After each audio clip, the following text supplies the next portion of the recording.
茵茵是我的外甥女儿，我不可能丢下她不管，我会与她一同离开。我家也是。三位舅舅都表示与他们一同脱离，这让其他人都有些慌神。一直不声不响的徐娘子突然开口：我也害怕被自己人背后捅刀子，所以我会跟着茵茵走。茵茵，你愿意带我们一家吗？欢迎。我家也跟着苏茵走。杨大山三兄弟跟着苏茵走，那是理所当然，毕竟是关系摆在那里。别胡闹！李正，我说的是真的，我是经过慎重考虑后的。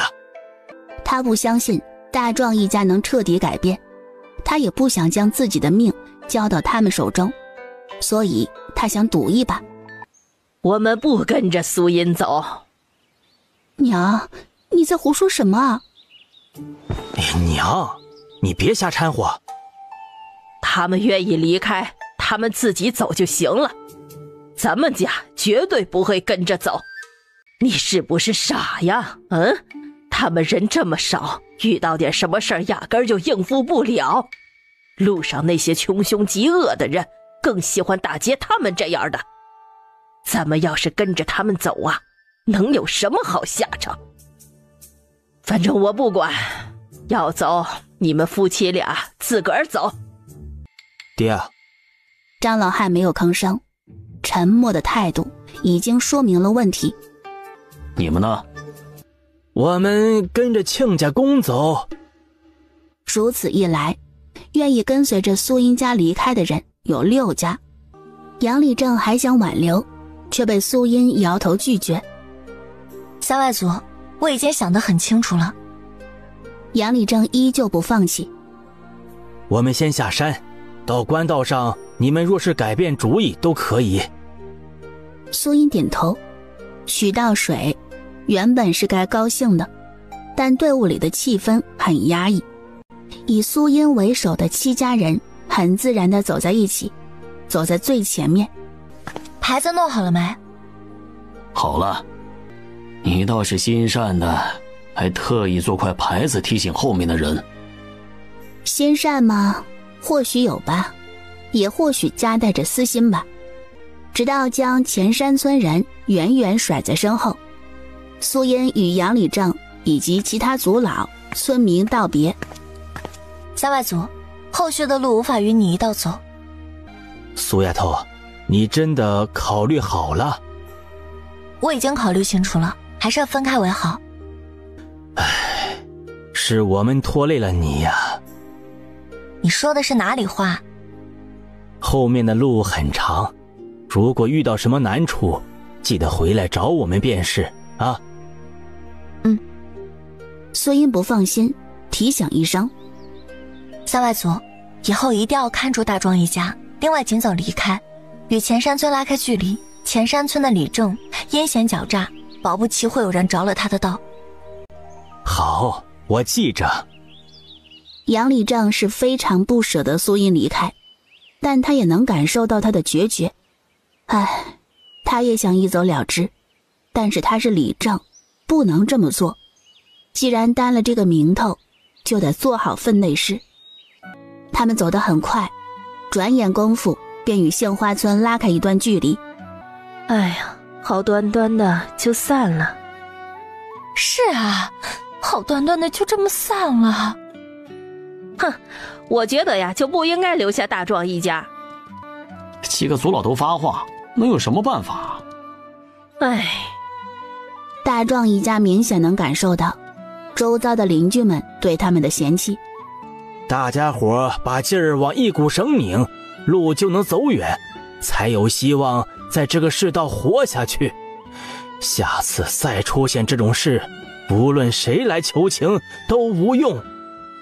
不知道我们这么做对不对？哎呀，别想了，事情都发生了，那就往前走吧。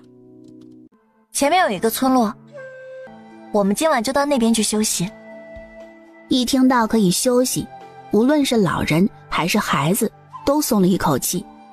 一整个下午都没有带停歇的，着实让他们累得够呛。走吧。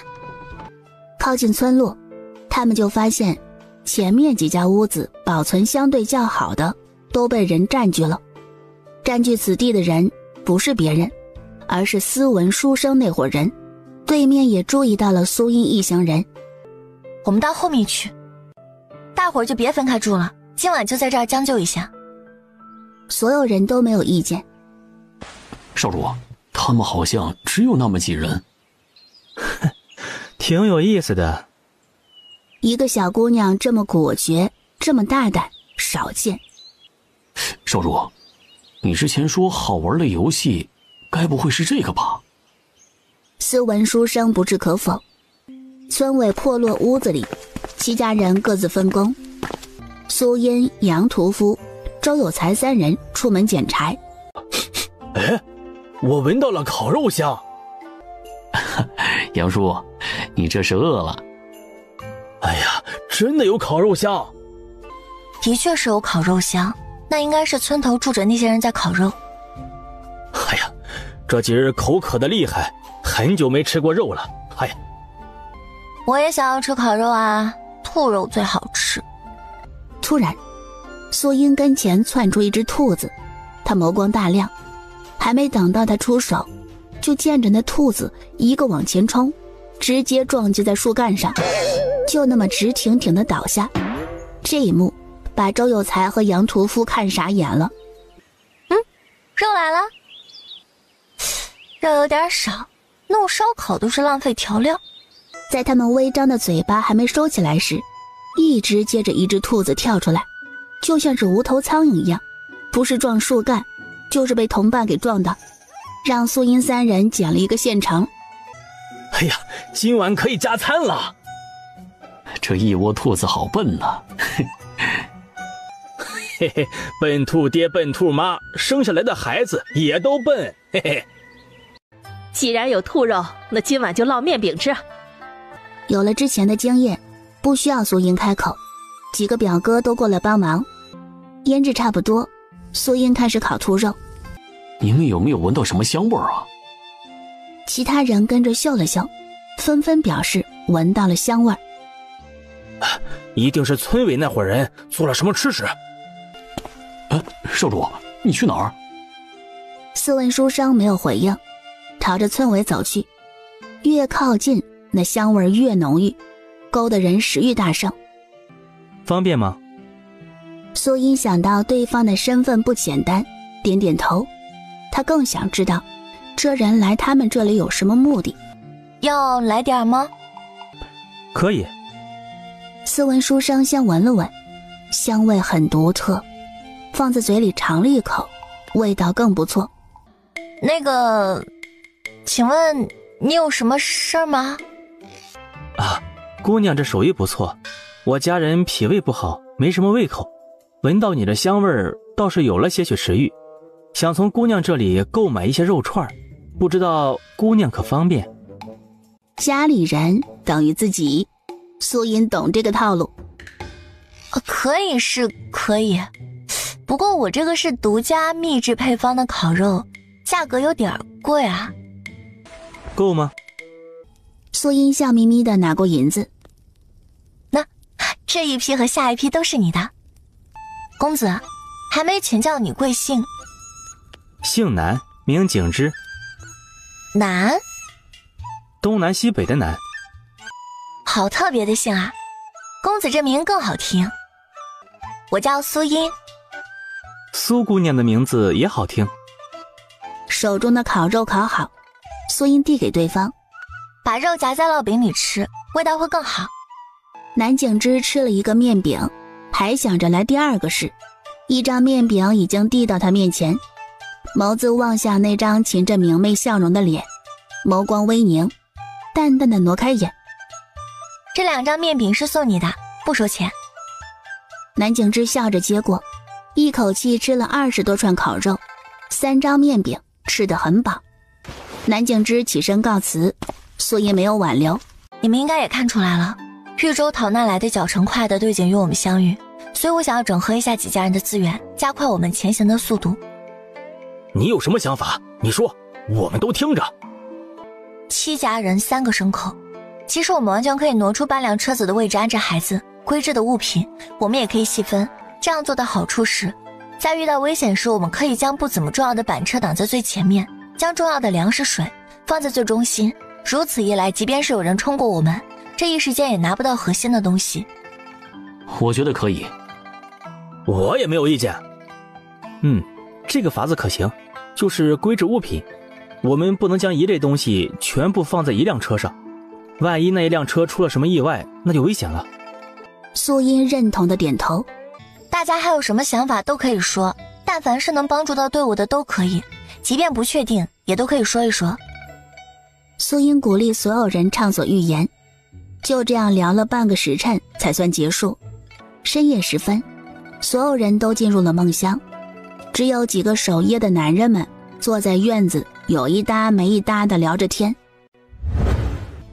城门缓缓打开，几名小厮打扮的人推着一桶桶粥出来，躺在地上宛如尸体的人纷纷爬起身，一个个很自觉地排起队伍。一群刚到的难民们纷纷停下脚步，在城门外住下，纷纷跑向粥棚。深夜时分，一伙蒙着面纱的黑衣人从城门内走出，一把把锋利的刀剑刺向他们的胸膛，哀嚎声、哭泣声在黑夜里回荡。苏音猛地睁开眼，他已经许久没有做梦，今日这梦境十有八九是预知梦。他起身，没有惊动任何人，走到院门外开始打拳。杨屠夫跟着一道出来，站在苏音身后，学着他打拳。茵茵啊，你这套拳法叫什么呀？跟着你打完之后，我感觉全身都舒服了。咏春拳。嘿，好名字啊，怪不得打完之后感觉都不一样呢。杨叔要是愿意，每日都可以跟着我一起练。好啊。院子里人陆陆续续起来，今日早上就吃昨日的烙饼，再配上一点水就对付过去。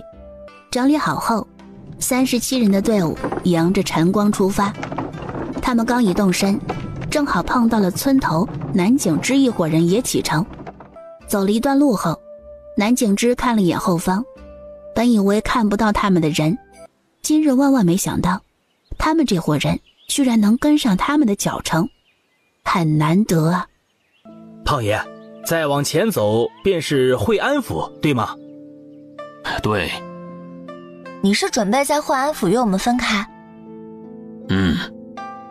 苏音想到昨天晚上做的梦，提醒道：我不太建议停留在惠安府，这一路走来，南平郡的情况你应该都看到，留在这儿不安全，还不如到下一个郡府。正有此意。晌午时分，天气正炎热，他们已经走了一上午，没有歇过脚。到前面休息一下。不用，我们还不累。是啊，我们继续走吧。人不累，这牛和骡子要休息的。差点忘记了。他们刚一坐下休息，有一户拉着一辆板车、一辆牛车的人家也跟在他们不远处休息。舅舅，你们把刀杵在跟前。几人都没问为什么，看一看周围的流民便也知道原因。苏母从包裹里拿出饼子和一根肉干塞到苏音手里。娘，肉干你吃，我吃一块饼子就够了。休息片刻后，一行人再次启程。那户人家在看到苏音他们启程后，立马也跟上。爷爷，他们跟上来了。只要没有我们靠太近，都不用管。1个时辰后，跟在后面的那一户人家明显有些体力不支。爹，能不能慢点儿？我走不动了。不行，再慢点儿，咱们与前面那帮人越来越远了。爹，咱们为什么一定要跟着他们走啊？刚才你们是没瞧见，他们在吃东西的时候直接将刀子往那一摆，谁都不敢上前。可见呀，这帮人是厉害的，有些事情懂得比咱们多。这一路上必然比咱们知道该怎么活下去。跟着他们，咱们也可以学一学。所以啊，咱们不能跟丢他们。你们都忍一忍，估摸着他们很快就会休息，到时候咱们就可以休息一会儿了。听老爹如此说，其他人只能咬牙忍着。可是他们这一忍就忍到了落日，却还没有见他们休息。爹，他们怎么还不休息啊？赶车汉子也是一脸懵逼，他也不知道为什么他们还不休息啊。但很快他们以为找到了原因。快看，前面是惠安府。原来是到惠安府了。他们这是跟着天黑之前赶到惠安府。爹，咱们是不是可以休息啦？可以休息了。舅舅，我们不在这儿停留。啊？为什么呀？这天马上就要黑了。正在这时，有几名身穿衙役服饰的人敲打着锣鼓，对着今日刚赶到这里的流民发通知1刻钟后，城内的富户们会有人来施粥，每人1碗，自己带着碗到那边的草棚排队领取就行，不能抢夺。谁要是不遵守秩序，我第一个饶不了他。刚刚到的流民们在听到有免费的粥可以领，一个个都高兴坏了。爹，你听到没？有免费的粥可以领取。幸亏我们跟着他们一道来了，不然肯定错过了这一次施粥。咱们赶紧找出碗来，去那边排队，去晚了可就没了。杨屠夫等人也很高兴。爷爷，你看这惠安府不错，有免费的粥可以领取。是啊，这可比那永清县好太多了。苏音却没有半分高兴，这些粥恐怕没那么好喝。这里很不对劲，我们要赶紧离开。这里哪里不对劲呢？离开之后再告诉你们。好。这段时间他们都了解苏音的为人，他不是那种无的放矢之人。既然这么说了，必然是发现了他们没发现的问题。走。另一端，少主，那伙人居然走了，这天都要黑了，他们这是打算连夜赶路不成？南景之眯着眼，盯着他们离开的方向，视线收回，看向城门外的流民以及排起长长队伍的施粥队伍。哎呀，差点打眼呀！有免费的粥都不领，还真与其他逃难的人不同。通知下去，所有人集合，准备出发。少主，这天都要黑了。南景之冷冷地瞥了他一眼。诺。城门上，一队巡逻的士兵很快注意到了苏音一行人离开，他眯着眼，并未放在心上。队长，今天刚来的那批上百人的肥羊，他们有离开的准备。哪里？队长走上城墙前，就见着他们的人在收拾行李。队长，现在该怎么办呀？你派2名机灵的衙役过去询问一下，顺便挽留一下。实在留不住，也不要露出马脚。诺。诸位，怎么突然启程了？那边已经开始施粥了。2位差爷，我们赶时间，没办法在这里多停留，多谢2位差爷的好意。喝一碗粥再走也不迟啊，吃饱了肚子也好上路啊。还是将东西留给更有需要的人吧。诸位路上小心啊，最近山林里野兽时常在官道附近出没，你们赶野路的话可要当心了。啊，一定一定。少主，这里很不对劲。他现在才明白了少主的用意，但更让他惊讶的莫过于苏音一行人。走吧。当家的，你说他们怎么不在这儿住啊？这天马上就要黑了，这里既有帝王露宿，又有免费的粥可以领，这咋就不待了，还要走啊？你赶紧叫爹娘和孩子们都赶紧回来。啊？怎么了？快点去！大嫂，到底出了啥事儿啊？这么着急忙慌的把我们叫回来。回到牛车旁，张老大与最小的几个弟妹已经将东西全部收拾好。老大，这是咋了？爹，你瞧瞧，之前走在我们前头的那伙人可在这里？咦，他们没在这里扎营休息？嗨，何止他们没在这休息啊！你们看那边，之前有一帮人在那头休息的，现在也都离开了。这里这么好，他们却没留下来，定然此地有什么危险在。咱们也不能留在这里，赶紧走。大哥，真的要走？这万一他们是想着赶路呢？不会，之前那一伙人已经扎营，现在突然离开，他们必然是发现了什么。张老汉还是非常相信自己的大儿子，自己家那么穷，他能养活这么一大家子，为什么这个家要他当？也是看中了大儿子的能力。别说了，都听老大的，今天就累点儿，赶赶路。那些麻木的流民在看到他们离开，眼底奇异的有羡慕。城门楼上几名守城士兵注意到他们离去的方向，眉头紧锁。他们又是怎么回事？谁知道啊？你赶紧把这件事告诉队长。另一边，苏音等人离开惠安府后，一路上沿着官道走。他们走出去一段路后，很快就发现后面有队伍跟着。依依，那帮人也跟上来了。他们倒是聪明啊。一直跟随在他们后方的南景之一行人，见月头都已经高挂，他们都没有半点休息的样子。他们怎么还不休息啊？少主，我们还继续跟着吗？继续跟着。至于张家一行人一直在追赶，但晚上视线受阻，压根看不到他们两方队伍。大哥，咱们要不找个地方休息好了？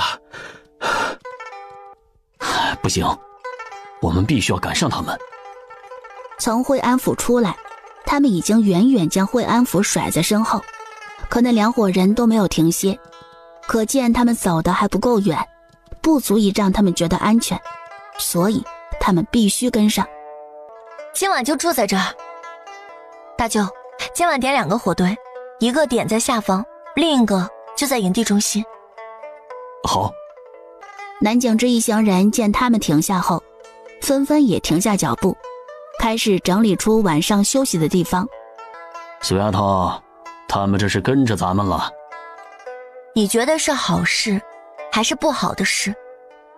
喜忧参半。啥意思啊？这两人在打什么哑谜？明日再告诉你吧。南公子，方便要谈一谈吗？南景之挥手示意他们落座。南公子，离开了惠安府，应当也是发现惠安府的不对劲吧？不如苏姑娘敏锐，第一时间就察觉到不对劲。我很好奇，苏姑娘是如何发现的？不知道你们是否发现，排在十州队伍里的人很有意思，那些早就在城门外的难民都不是第一个时间排队的，抢在最前面的反而是新来的难民一个个排在前头，原先的难民则是慢吞吞的排在后面。按照道理，他们这些早在城门的难民应该知道每日会施粥以及施粥的大致时间，应该早就有所准备。可你看惠安府城的门外那些人却一反常态。火堆两侧的人安静地听着苏音侃侃而谈，一个个震惊地张大嘴巴。正在这时，黑暗里传来了车轱辘的响动，声音还很远，但魁梧大汉第一时间发现，猛地起身。怎么了？有人朝着我们靠近。此话一出，众人纷纷警惕地看向后方，严阵以待。叨扰了，我们没有恶意。就你们一家，后面还有人吗？没有了，只有我们一家出来。那个，我们就在这边休息，不会过来打扰你们的。你们怎么没在惠安府那边休息啊？我瞧着你们都走，所以我们也就走了。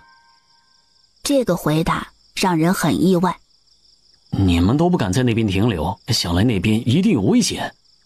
既然他们也来了，那么他们也得参与进来。我们这些人离开，他们一定会注意到，我现在担心的是那些人不死心会追上而来。他们这3批人，尤其是南景之这批人，是最大的肥羊。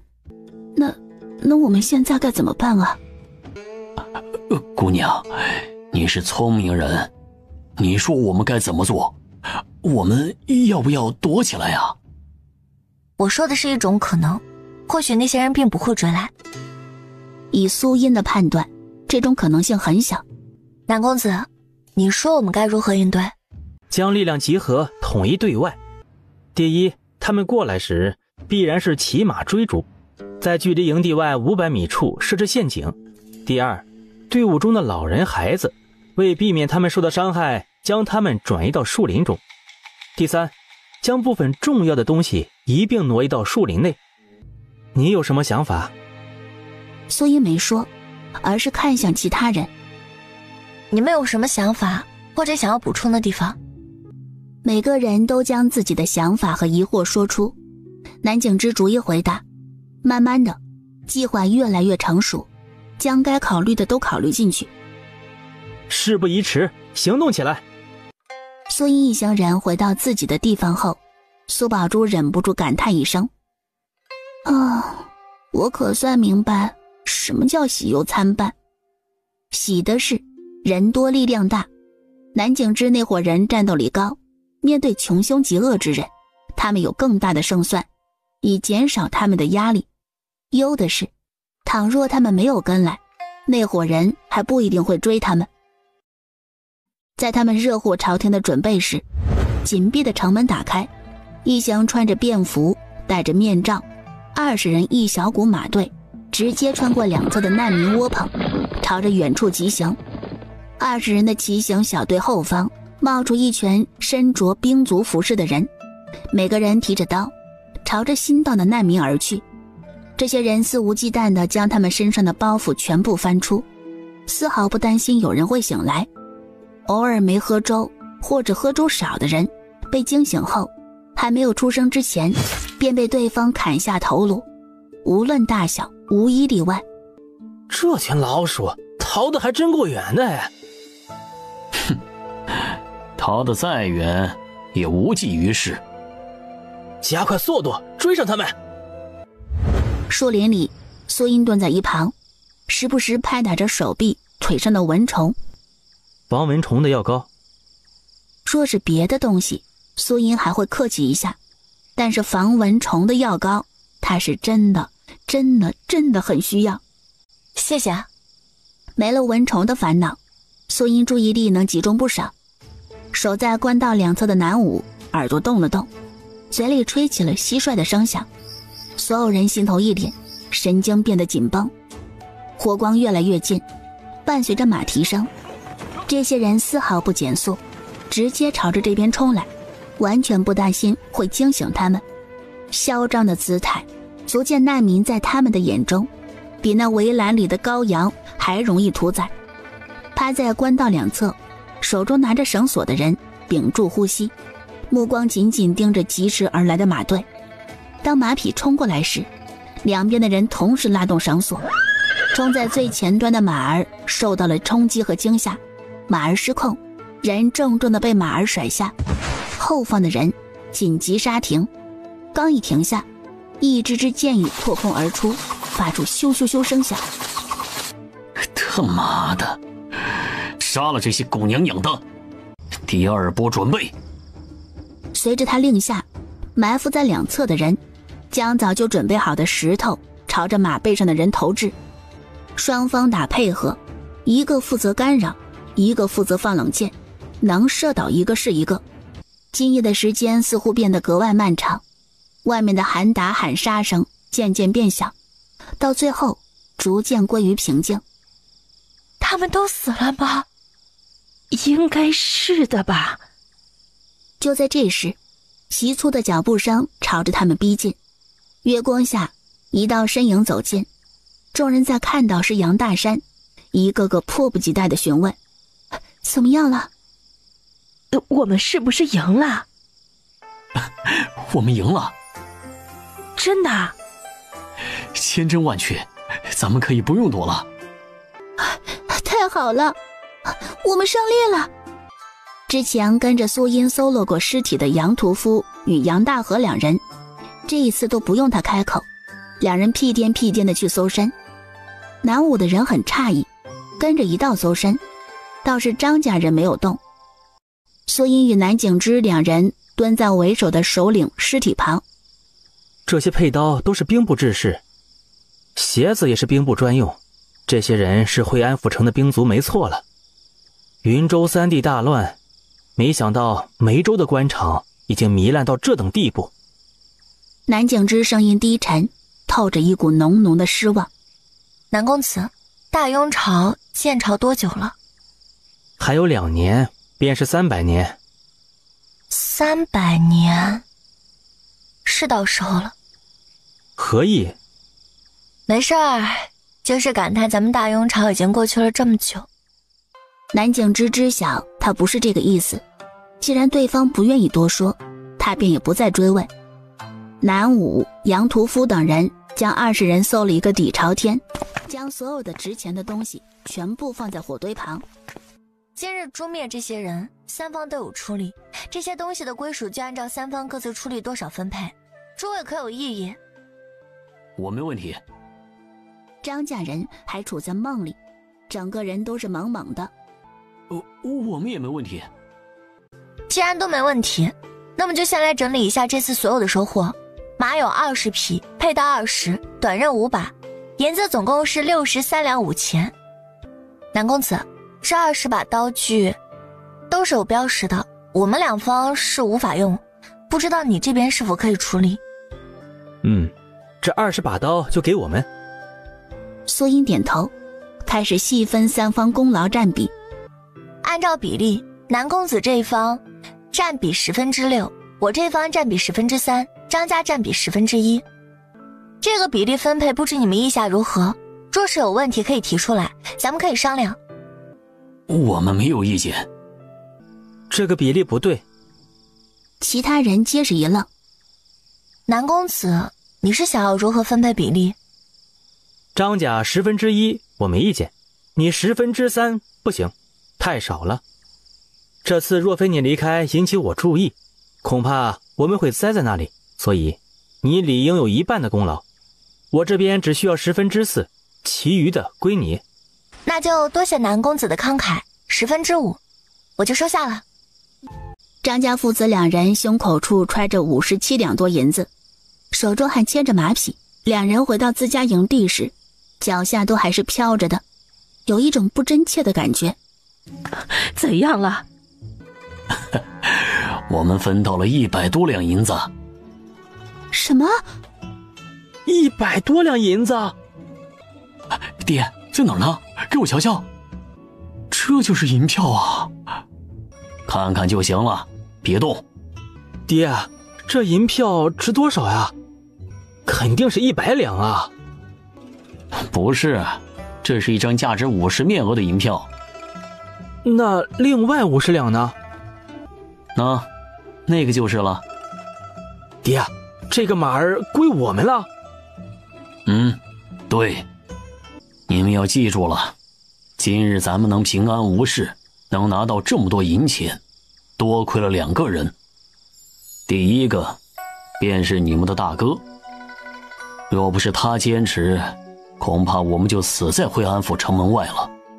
第二个便是那位叫苏音的姑娘，如果不是那位苏音姑娘，我们也不会觉察到惠安府外的猫腻。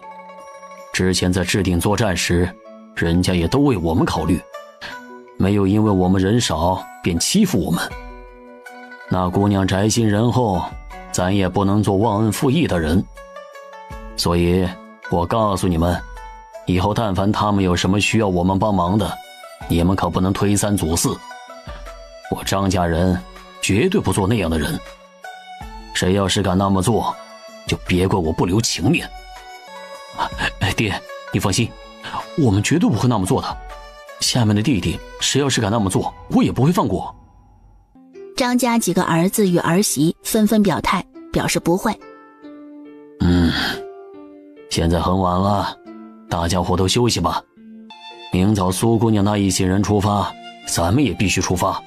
知道吗？众人不住点头，他们也都不是傻子，也看得出来，跟着他们走更安全。5匹马怎么安排？苏丫头，你来安排就行，我们都听你的。别什么事都让茵茵来想，我们也要动动脑子，让她休息休息。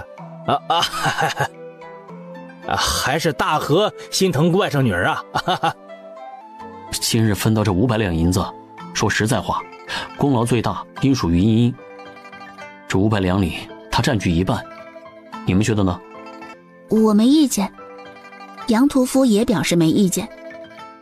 其余部分，我们6家平分，如何？不行不行，我都是没出什么力，我不能要，你们分便是了。既然是在一起，那人人都有份儿。你和妞妞2人去做诱饵，那也是在出力，没道理不给你。是这个道理。我这儿不用一半，就分成10份，你们6家各拿1份，余下给我。那也行。我没问题，可以。徐娘子见所有人都同意，也跟着点头，心里却将这一份情谊记在心里。方才素音还没想到，只想着分战利品，但冷静下来后，危机感立马悬挂在头顶。怎么了？这地方不安全。那我们走。安全起见，必须要离开。我去通知一下其他人，你们开始收拾行李，该套车的全部套车。素音一走过来，南景之便开口：你是准备连夜赶路？对，保险起见，这里不能留。行吧，今日就连夜赶路。苏姑娘，有什么事吗？张老伯是这样的，那些人死在这里，惠安府的人若是迟迟不见他们回来，恐会起疑心，到时候派遣人过来，就会再生起事端。这里不安全，所以我们才需要连夜赶路。你考虑的周到，我们这就收拾东西，这就走。苏音这边准备妥当后，开始赶路。张家人立马跟上了苏音，南景之一行人多，所以走在最后面。3方人马浩浩荡荡地在夜里前行。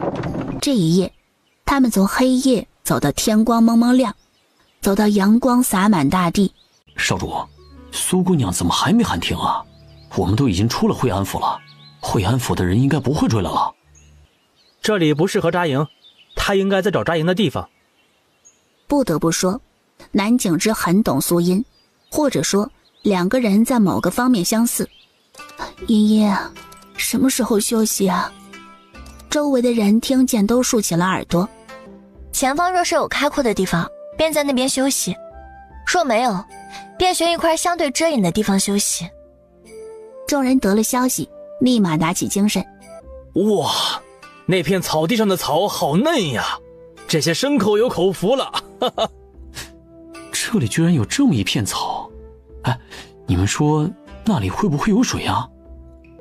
你们看到的那片草地以前都是湖泊。刚刚还兴奋的几人沉默了，湖泊没了，那代表着这里的干旱。张家人在见到苏音他们停下休息，一个个高兴的脚下都有劲儿了。可算是能喘口气了。城楼上守夜的人醒来，看着身侧的同伴，用手肘捅了捅同伴，开口询问道：李九他们回来没有啊？这个时间点早就回城了。回来了吗？怎么一点印象都没有？我难道昨夜睡得那么沉？那名守城兵下了城楼，去了营地。对于营地里的迷乱，早就习以为常。他转了一圈，没瞧见李九那一伙人。那群人该不会是得了好处，直接去了香翠楼吧？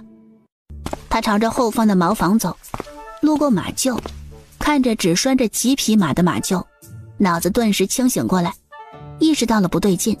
他不敢耽搁，顾不上小姐，匆匆地跑到后院正房，忍着总兵发火的危险，敲响了房门。他娘的，谁一大早扰人清梦？大人，出大事了！李九他们一行人一夜未归。你刚刚说什么？那个李九他们昨夜一夜未归。不可能！李九是他的心腹，不可能逃走。大人，马厩里没有他们的马匹。你带几个人去寻，太阳下山前回来回禀。是。那名兵卒立马离开，叫上几个兄弟，骑马离开惠安府，朝着安平县所在的方向行驶。这里有马蹄印。这条小路进去是一个废弃的村落，他们自然不知道这是南景之留下的迷惑手段。为了防止后面的追兵追查，能拖一段时间，对他们而言就是保险一分。走，进去。行走约摸1个时辰后，他们终于发现不对劲，果然让他们在草丛里找到了血迹。这里有血迹。这里也有。申哥，这里有拖拽的痕迹，好像是拖入林子里了。很快他们在一块巨石的后方看到了20具尸体，这些人不是李九还会是谁？申哥，李九他们竟然都死了。走，回去禀报。他刚一上马，想到了什么。等等，我肚子有点疼，你稍等一下啊。他匆匆下马，很快回到20具尸体抛尸地，找到李九的尸体，开始翻找，就连他的鞋袜里都寻找了一遍，仍是一个子儿都没有。去他的，那群人雁过拔毛，一个铜板都没给他留，这一看就不是新手。那伙人不好对付，若是这么早回去，以总兵的性格必然会追杀那群肥羊，所以他倒是不慌了，慢悠悠的回去就行，拖一拖时间，只希望那批人走快点，别让他们赶上就是。那样一来，就好与总兵大人交代。干枯的湖泊盆地，苏英一行人已经收拾好行李，准备出发。而在山谷一侧的草丛里，有几名皮包骨头、双眸猩红的男人盯着他们，尤其是队伍里幼小的孩童。这些人好多粮食啊！如果我们能抢走他们一辆马车，我们就不用饿肚子吃那些玩意儿了。他们人这么多，我们一旦出去，肯定会被他们打死。那我们还要抢吗？再等等吧。都准备妥当了吗？该带的都带上了没？都好了。杨水莲抱着小儿子，准备往马车上放。小家伙挪动着小身板，奶声奶气地说道：“娘，肚疼。”少拉粑粑了。小宝要拉了，我带他过去。行，那你快点，别让其他人久等。哎，好。躲在树丛里5人，在杨水莲母子2人往灌木丛里走时，一个个顿时来了精神。有机会了。走。小宝，好了没？马上就好。赶紧的啊。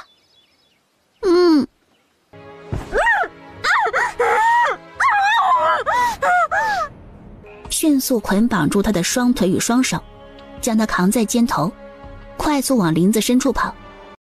哎呀，这水莲怎么去了这么久还没回来？小宝这拉肚子的时间也太长了吧。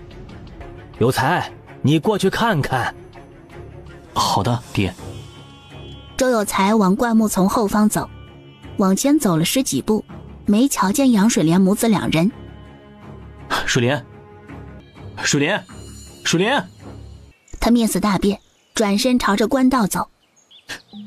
不好了，水莲和小宝不见了。什么？该不会是人被野兽叼走了吧？你胡说什么？赶紧去找人！秀娘，你跑到前头，告诉你茵茵姐去。好。周秀娘应下后，拔腿就往前冲。哟，这是怎么了？我瞧着这样子，好像出事了。还真有可能啊。茵茵姐，我嫂子和侄子不见了。不见了？刚刚我哥去林子找嫂子和小宝，但是没瞧见他们人。我爹他们应该是去找了。茵茵姐，我嫂子他们该不会是被野兽给叼走了吧？别急，这个不一定啊，先别乱想。大舅妈听到自己的女儿和外甥不见了，着急的不行。舅舅，你们先走，我过去看看是什么情况。不行，我跟着你一道走。我也去。大舅妈你就留在这儿，我们会找到水莲表姐的。最后苏英将队伍托付给二舅他们，自己和大舅一道离开。是不是出了什么事了？有什么需要我们帮忙的吗？我表姐和她孩子丢了。我找人最在行了。那麻烦你了。恩人，你客气了。南景之看到折返回来的苏音，遇到麻烦了？人丢了。你带着队伍继续前行。那你呢？找人。南武担心少主的安危，派了2个人跟了过去。他们直接找到了杨水莲母子2人消失的地方。众人看着那一坨便便，他们离开的时间不久。茵，他们会不会是被野兽袭击了？不是野兽，说是野兽，表姐怎么样都能发出求救的声音，周围也没有发现野兽的足迹，他们应该是被人掳走的。什么？怎么会被人掳走？周家人只觉得不可思议。他们往那边走的。有张家老大带路，素英倒是非常省心，只要跟着对方走就行。这边。一行人窜过密林，绕到了盆地的另一侧。足迹和气味就是从这里消失的。素英走到山壁前，掀开藤蔓，大片的藤蔓被撕扯下来，一个隐蔽的山洞显露出来。有山洞。刚走到洞口处，便听到洞里传来一阵阵欢声笑语。今日的猎物挺不错的。嘿嘿，这年景，这妞还保养得这么好，哎呦，真是难得呀。我对那个女人没兴趣，倒是这个娃娃很嫩，她的味道一定很好。那女的先关到柴房里，等大伙玩腻后再动手也不迟。老大，那孩子呢？今天处理还是过几日啊？过几日，今日先解决之前的那几个。妈的，那几个臭娘们都开始发臭了，老子现在看到都反胃。此言一出，立马引来了一群人的哄笑声。老大说的是。洞中的人在听到那些人的对话后，一个个面沉如水，尤其是苏音。这些人禽兽不如。谁？既然被发现了，也就没有必要藏着掖着。苏音一行人慢悠悠地走到洞外，之前掳劫的人一眼就认出了他们，是那母子2人的同伴。没想到你们能找到这里。我也没想到有人会在我们眼皮子底下掳劫人。小娘子能找到这里，就不怕走不了吗？啊，像你这种细皮嫩肉的小娘子，在我们这里可是很受欢迎的。没有人告诉你，你嘴巴很臭吗？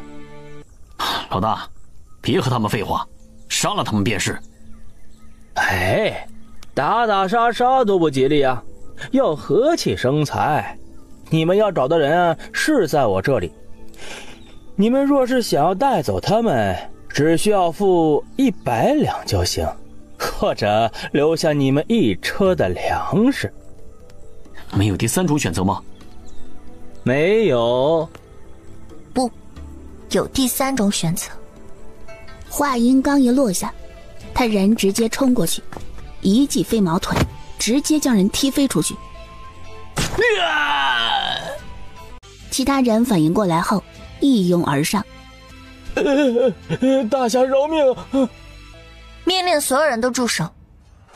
都停手！停下来！看来你的手下都不听你的。领头男人又气又怒，但无可奈何。既然你这点用处都没有，那就没有留着的必要了。我知道安平县的情况，我知道很多秘密。安平县，他们下一站抵达的便是安平县。什么秘密？只要你不杀我，我就告诉你。你没有讨价还价的资格。他手中的刀子往前又进了一分，脖子上的鲜血流得更欢腾。女侠，我说，我都老实说。苏音收起刀子，他在刚喘口气时，一脚将他踹翻，自己转身去收拾其他人。至于他，等会儿再慢慢收拾。有人受伤倒在地上无法起身，有人直接死亡，没死的人将这群人都捆绑起来。苏英看到了大舅舅手臂上的刀伤，鲜血不停地流。周有才与张家老大也不同程度受伤。苏英一脚踩在领头男子身上。你们的金疮药都放在哪里？在那边的茅草屋里。苏英推开门，里面传来一股子恶臭味，眉头微蹙，忍着恶心，在一个柜子里找到了药品，种类还挺齐全。舅舅，你们先处理伤口。你表姐和小宝，放心，我们现在就去找。刚刚被你们掳劫来的2个人在哪里？在最后那间茅草屋后方的山洞里。妈的，若不是那几个蠢货掳劫了那对母子，我也就不用遭受这样的罪。距离洞口10步之遥时，一股难闻的气味从洞穴里飘出，这种气味很酸爽，尿骚味混合着粪便的气味，总之很无法用厌恶形容。那个，你要不要在洞外等我？小问题。爷爷，你可算是来了。没受伤吧？没受伤。洞穴里其他人在听到2人的对话后，皆是愣住了，尤其是那位披头散发的中年男人，更是激动不已。别害怕，那些人都已经被我们制服了，他们不敢也不能再伤害你们。有人忍不住崩溃大哭，以宣泄多日来的惶恐。苏音手起刀落，砍断了束缚住他们的绳索，将所有人都解放出来。轮到中年男人时，那男子一双眸子紧紧盯着苏音，苏音警惕地看着对方，手中的动作也随之停下。小姑娘，你不认识我了吗？是我呀，东坨县药铺的李掌柜。药铺李掌柜？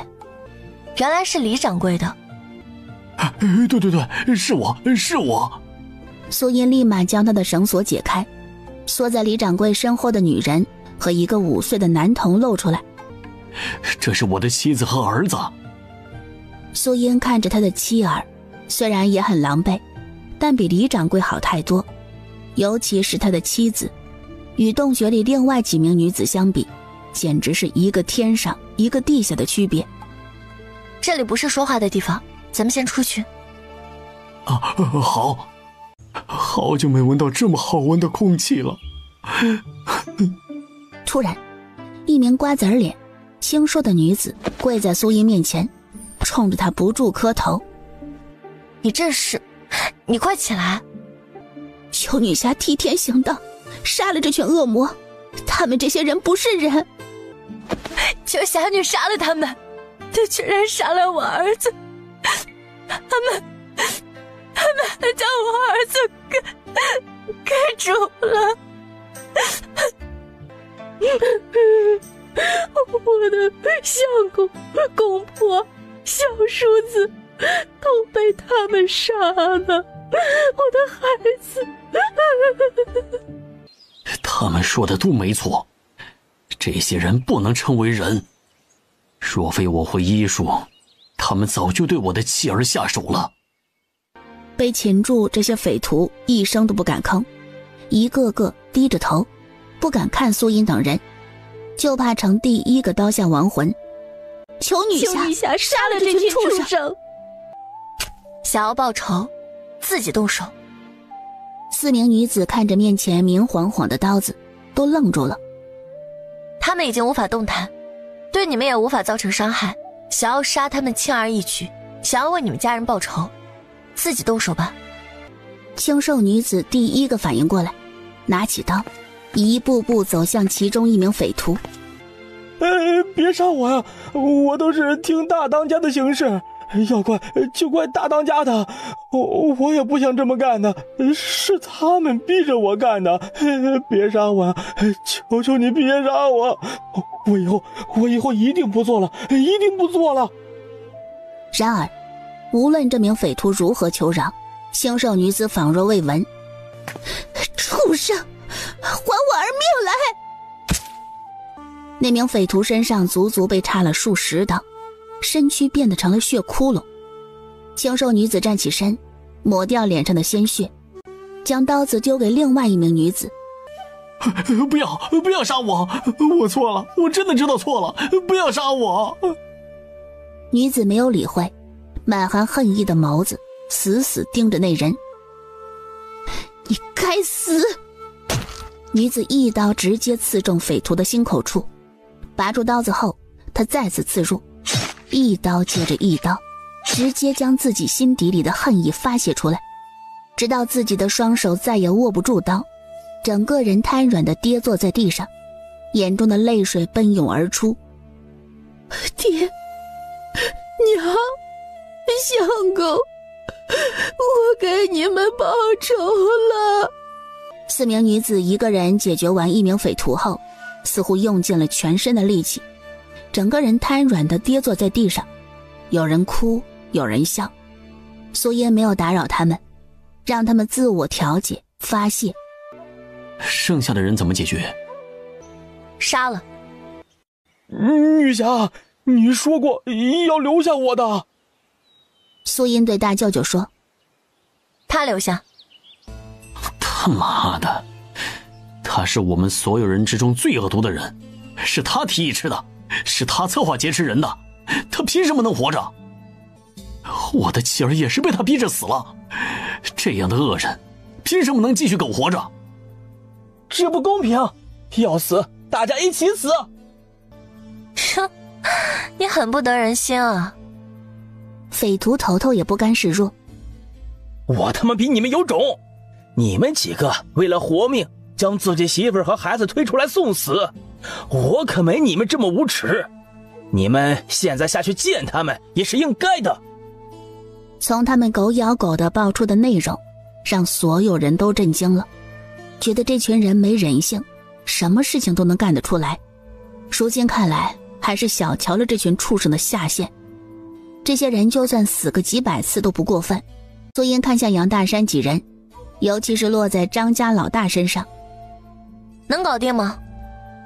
张家老大对上苏音的眸子，郑重的点点头，像是做了什么重大决定。张家老大握紧手中的刀子，走向一脸惊恐的匪徒，手起刀落，成功解决掉一人。表姐，轮到你了。杨水莲一愣，没想到还有自己的事儿。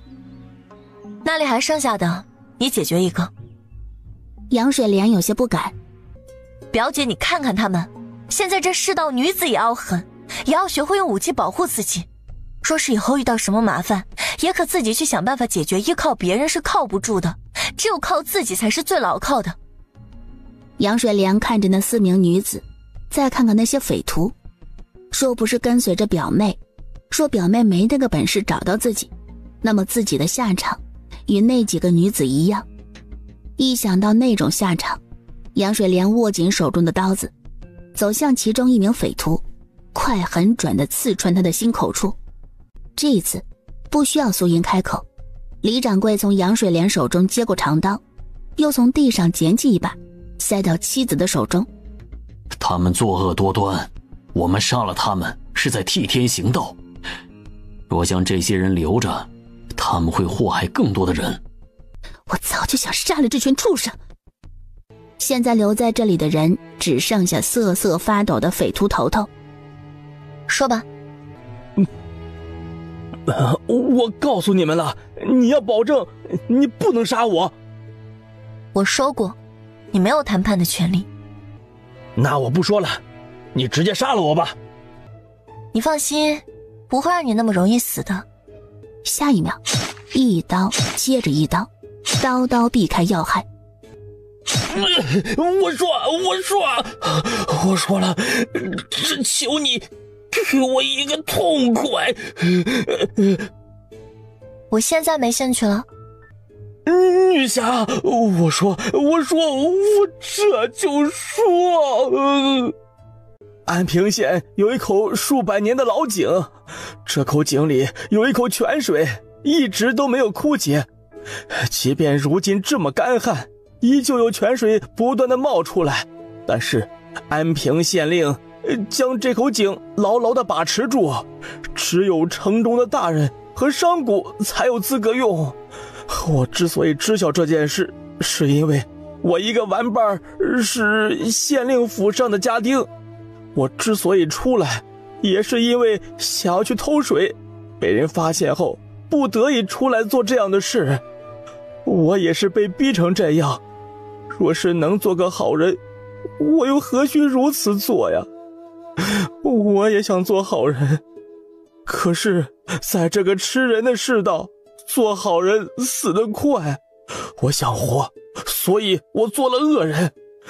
我知道我罪孽深重，但那些贪官污吏、朝廷的大官，那高高在上的皇帝，他们更该死。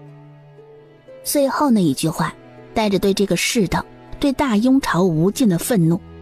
找找看，这里有没有什么值钱的东西？那间屋子里面有不少的药材，可以带上。姑娘，那间屋子里的药材都是我的，你别误会啊，我不是想要要回。苏英不在意的摆摆手。我当时瞧见了，还觉得奇怪，这些人准备的药材如此齐全，原来是李掌柜的。哎，说起来，我真要好好感谢你。那日你从我铺子里离开之后，我便想着你的话，与夫人说了这事儿。夫人只当以为我想出去走走，当下就决定一家人去我岳母家探望。我们一家3口带着2个仆从，从东土县出发到南平郡，很快就发现了不对劲，正巧遇到了行商时的朋友，从他们口中知晓了豫州的事。豫州与东土县相邻，只怕那边已经成了人间炼狱了。若非听了你说的，我们一家3口早就没了。我们刚到南平郡时，没找到岳家，他们整个村子全部迁走，东土县又回不去，我们便打算一路南下，既是逃命，也是顺带寻岳父一家。可没想到，刚走到这里，便被这群人掳劫过来。幸亏我是大夫，对他们来说还有些用处，不然还真护不住我的妻儿。算起来，你这是救了我们一家3口2次啊！李掌柜说着，便拉着妻子和儿子朝着苏英磕头。李掌柜，你客气了。其实这也都是无意的。第一次是他们自己的决定，救了他们自己；第二次解救他们是顺带的，救命恩人之情只能算是一半一半。半炷香后，几人回来，搜到的东西少得可怜。就这么一点儿？见过大场面的几个人，如今瞧着搜出来的10几两银子，委实让他们有些看不上眼。银子少，倒是有一些布匹和药材还值点钱。会不会有些东西他们藏在很深的地方？他们很穷，穷到你们都搜不出来粮食，只能做那等事。若是真那么富裕，倒也不至于走上那条路。正是这个道理。那我们赶紧离开吧。他们回来了！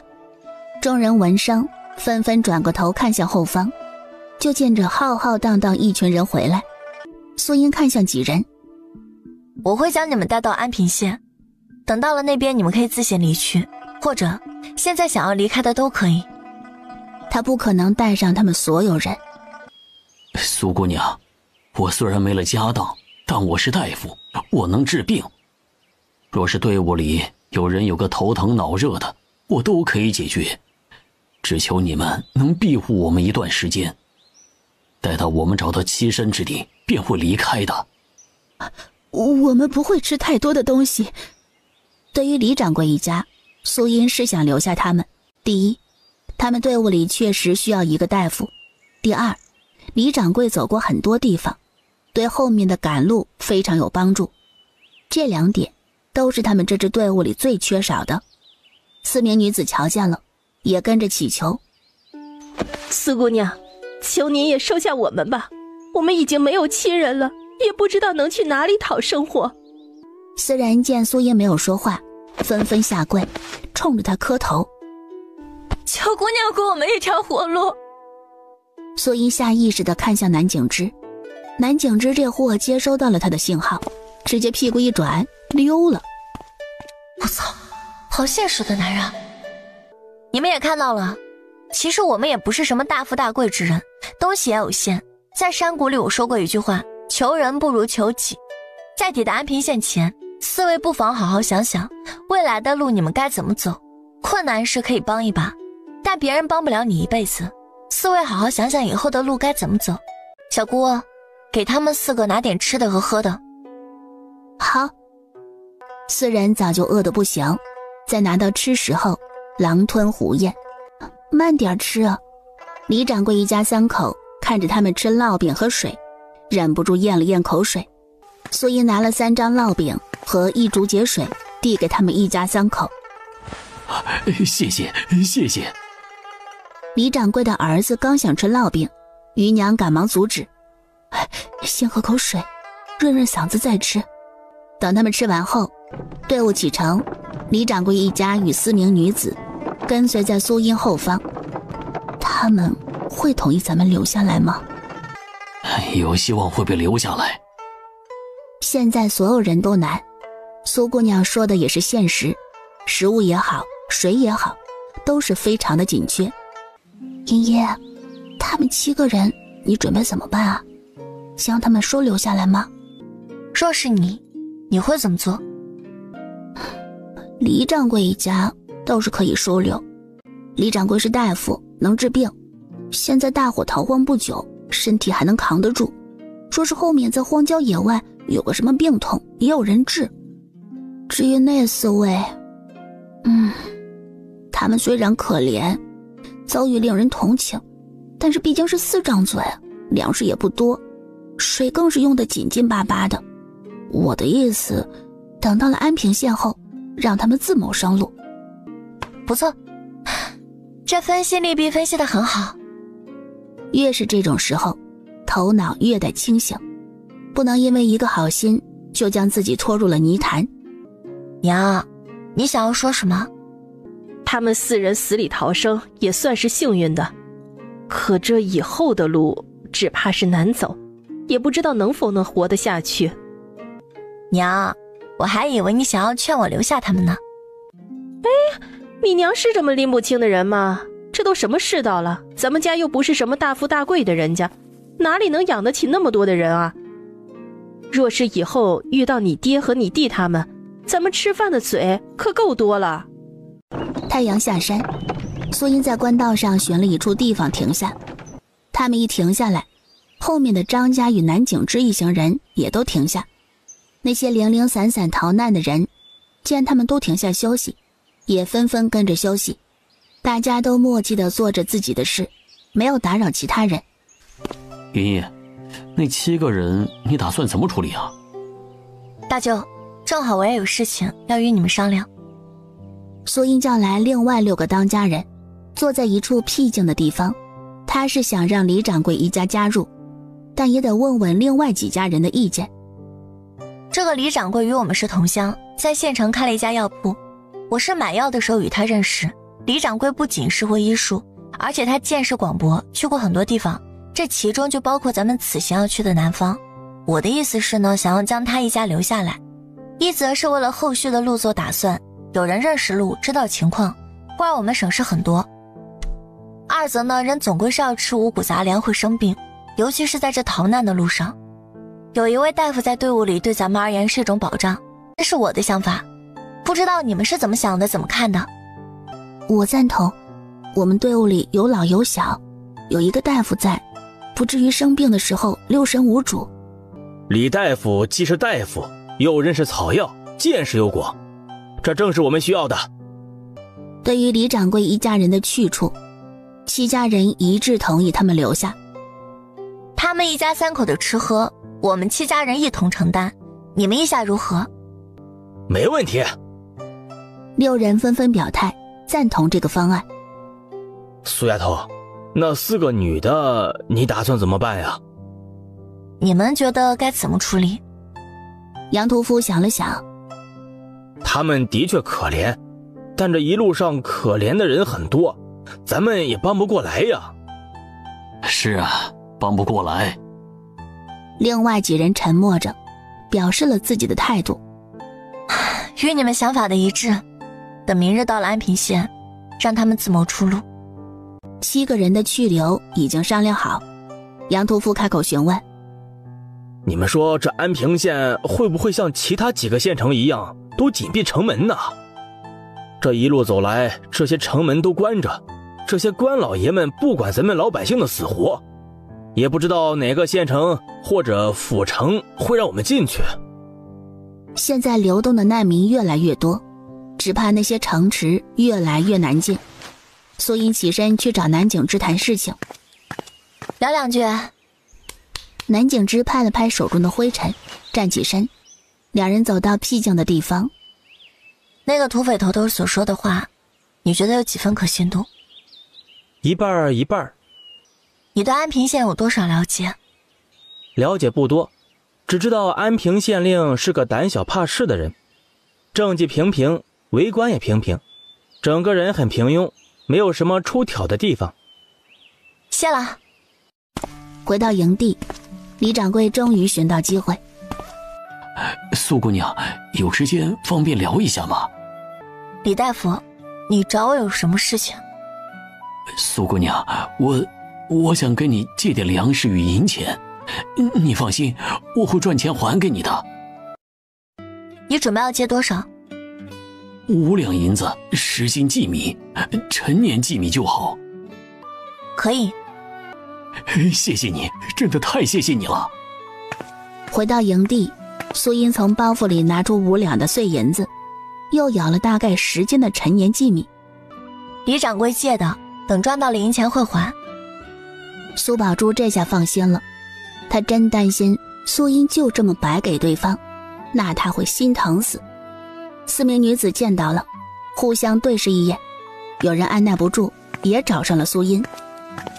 苏姑娘，我能不能也向你借一点粮食啊？张娘子，我可以借粮食，但你以后准备要怎么归还？张娘子一时间愣住了。苏英继续说道，李掌柜是大夫，他可以替人看病赚取诊金，他认识药材，会炮制药材都可以赚钱。我之所以会借给他，便是因为他有这个能力归还。那么你呢？你有什么能力让我相信你能归还？对不住，是我莽撞了。张娘子狼狈地离开，其他3名女子见她失败而归，刚刚升起的念头熄灭了一半。她不肯借。张娘子点头又摇头。什么意思？她会借，但是有一个前提。什么？你们若是有像李大夫那般有一技之长，他会借给你们；若是没有，他不会借。李大夫有能力赚回，他才敢借。我没什么一技之长。唉，算了，等明日到安平县后，我便将自己卖了，只要有一口饭吃就行。是啊，卖到商贾家里为奴为婢，总好过饿死在外头吧。天蒙蒙亮时，苏英早上起来开始打拳，杨屠夫也跟着一道起来，站在他身后跟着一道打拳。南景之起来时，就见着苏英那边几个人指手画脚的练拳，那拳法看着还挺有型。他试着比划了2下，眼眸微亮，顿时来了兴致，屁颠屁颠地跑了过去。可以跟着你们一道比划吗？可以。他的大方让南景之对他越发欣赏。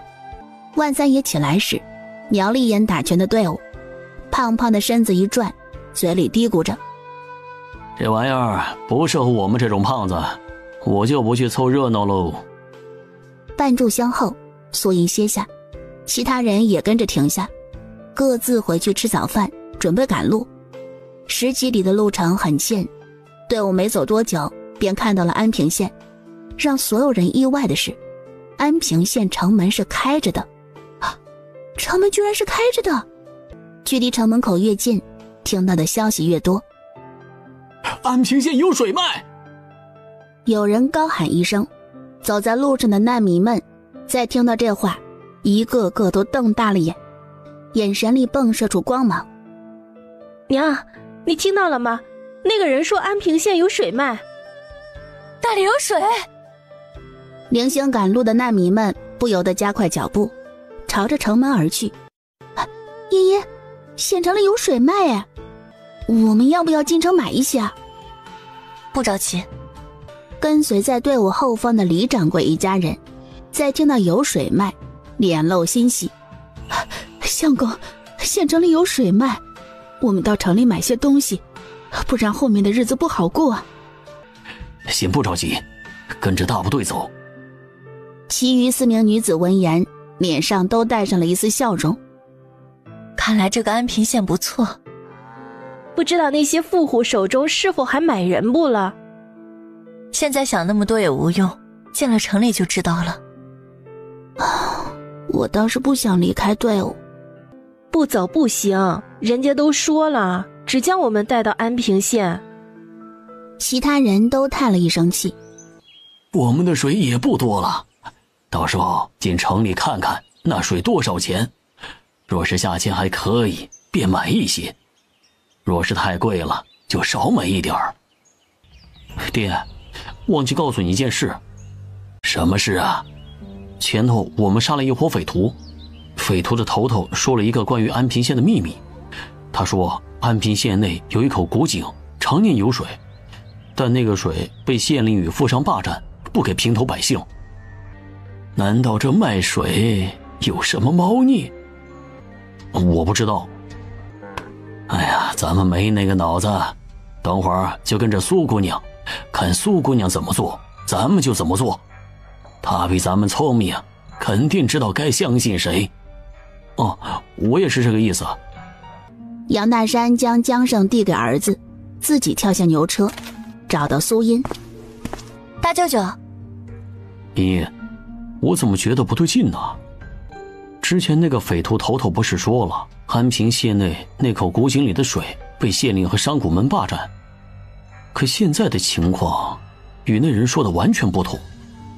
这县令不仅没霸占，还愿意兜售出来。你说这个县令是不是有什么阴谋？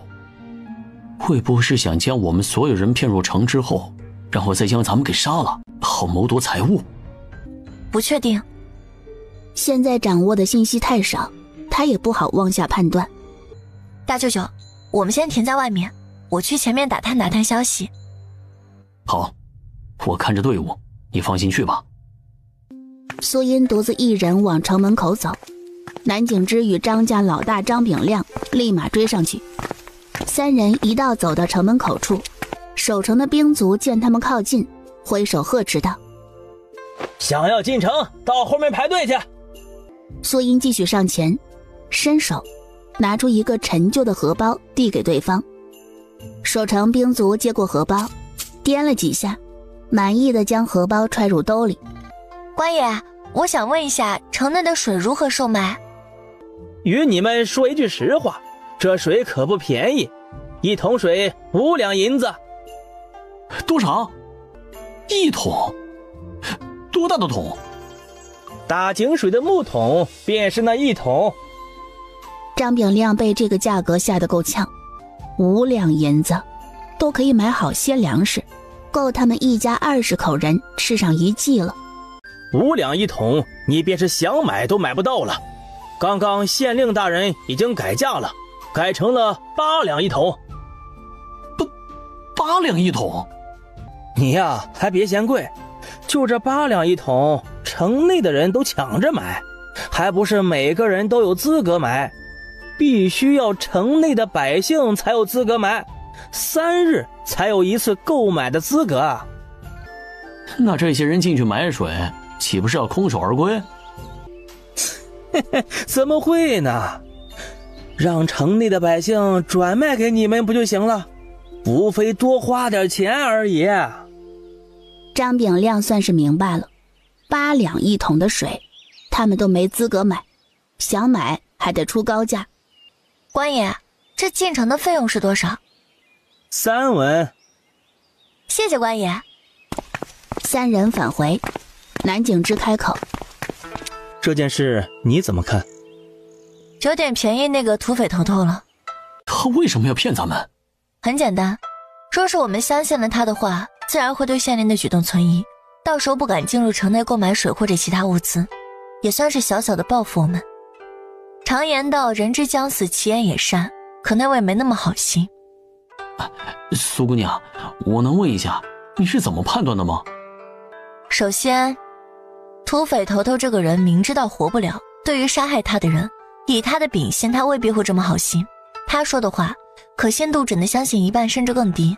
其次，在接收到的信息与对方冲突后，是县令有所图谋，还是他的话是陷阱？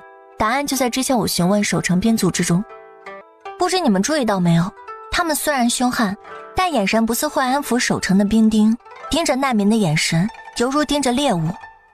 言行举止符合油条老兵，却不是浑身带着戾气的兵卒。其实还有一点苏叶没有说，那就是自己昨晚没有做梦。苏姑娘，我真是长了见识，受教了。3人回去后，将了解的情况向众人说了一遍。这未免也太贵了吧！哎呦，这简直是抢钱呀！哎，买不起，买不起呀！我家里的水还够用，现在不缺，我家就不买了。其他几家也纷纷表示家里的水还够用，倒不必购买。茵茵，咱们买吗？暂时不用。那咱们还进城吗？进。苏茵看向其他几位，各家若是需要采买的，便要抓紧时间。正午时分咱们必须要出发。说是不想要采购的，可以在城外好好休息1个时辰。这里要说几点：第一，后续的城池会不会开放未可知；第二，以8两1桶水的形式，估摸着城中东西价格会很贵，你们要考虑清楚。我想换个车厢，另外再买一些粮食。我家粮食也不够多了，也得进城买些。苏茵看向万三爷：胖爷，你去吗？我就不去了。大家速战速决，不要长时间逗留，必须要赶在正午时分出城。好。每个人的目的不同，购买的东西不同，便各自散开。4位想买什么呀？车厢。我们家的车厢有很多种，大小不一，价格也都不同。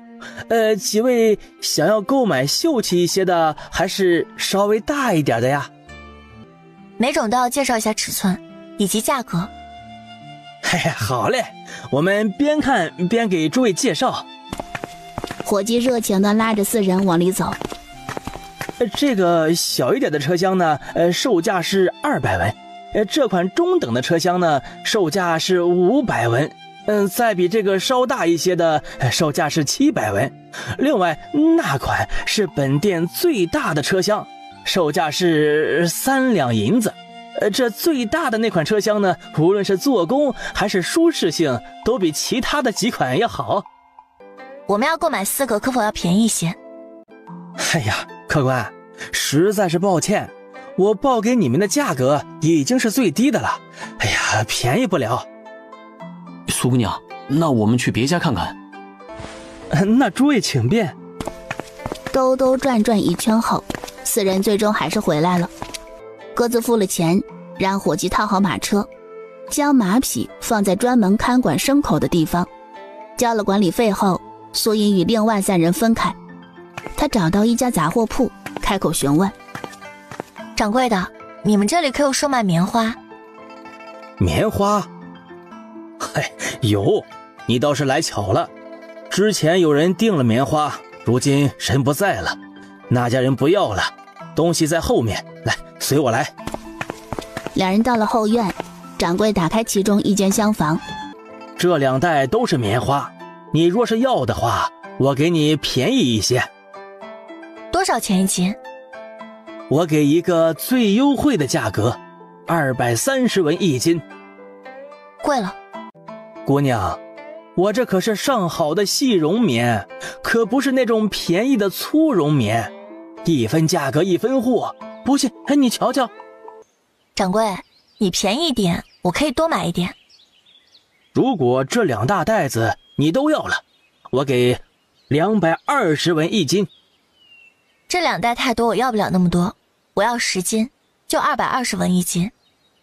在与掌柜一阵讨价还价后，最终以220文一斤成交。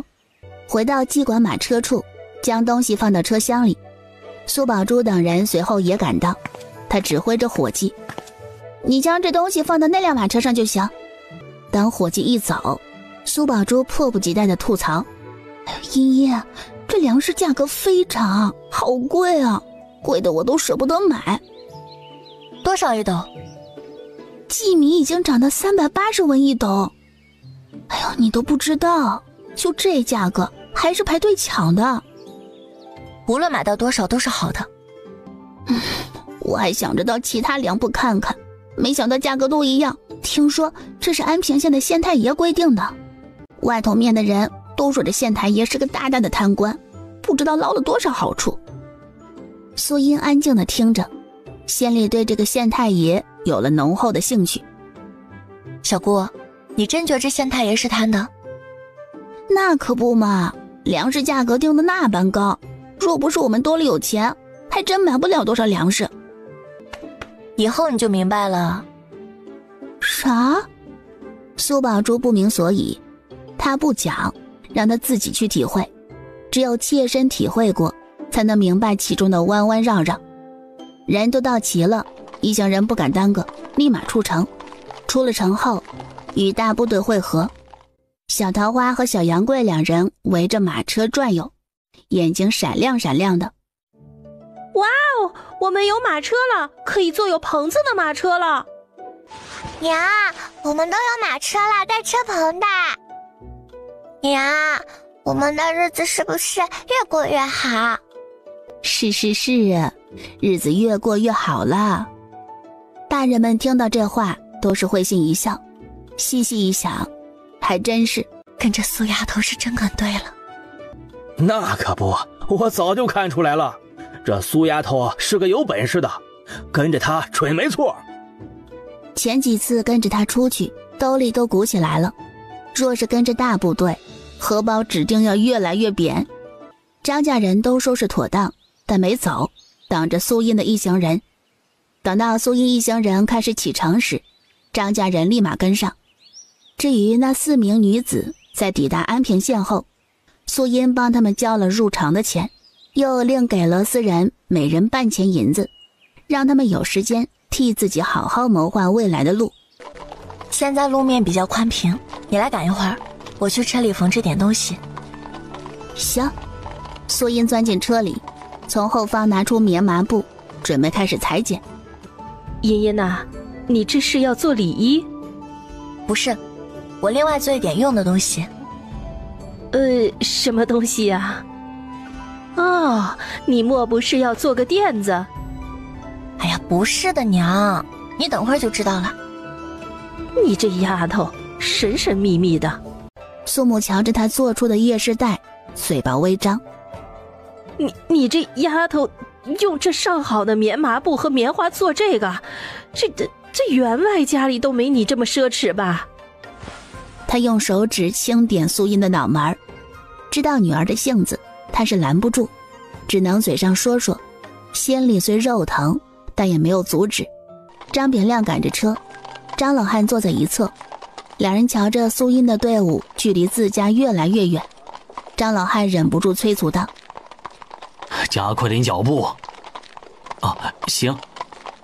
他这边一加快，后面的牛车也要加快，其他走路的人自然也要加快步伐。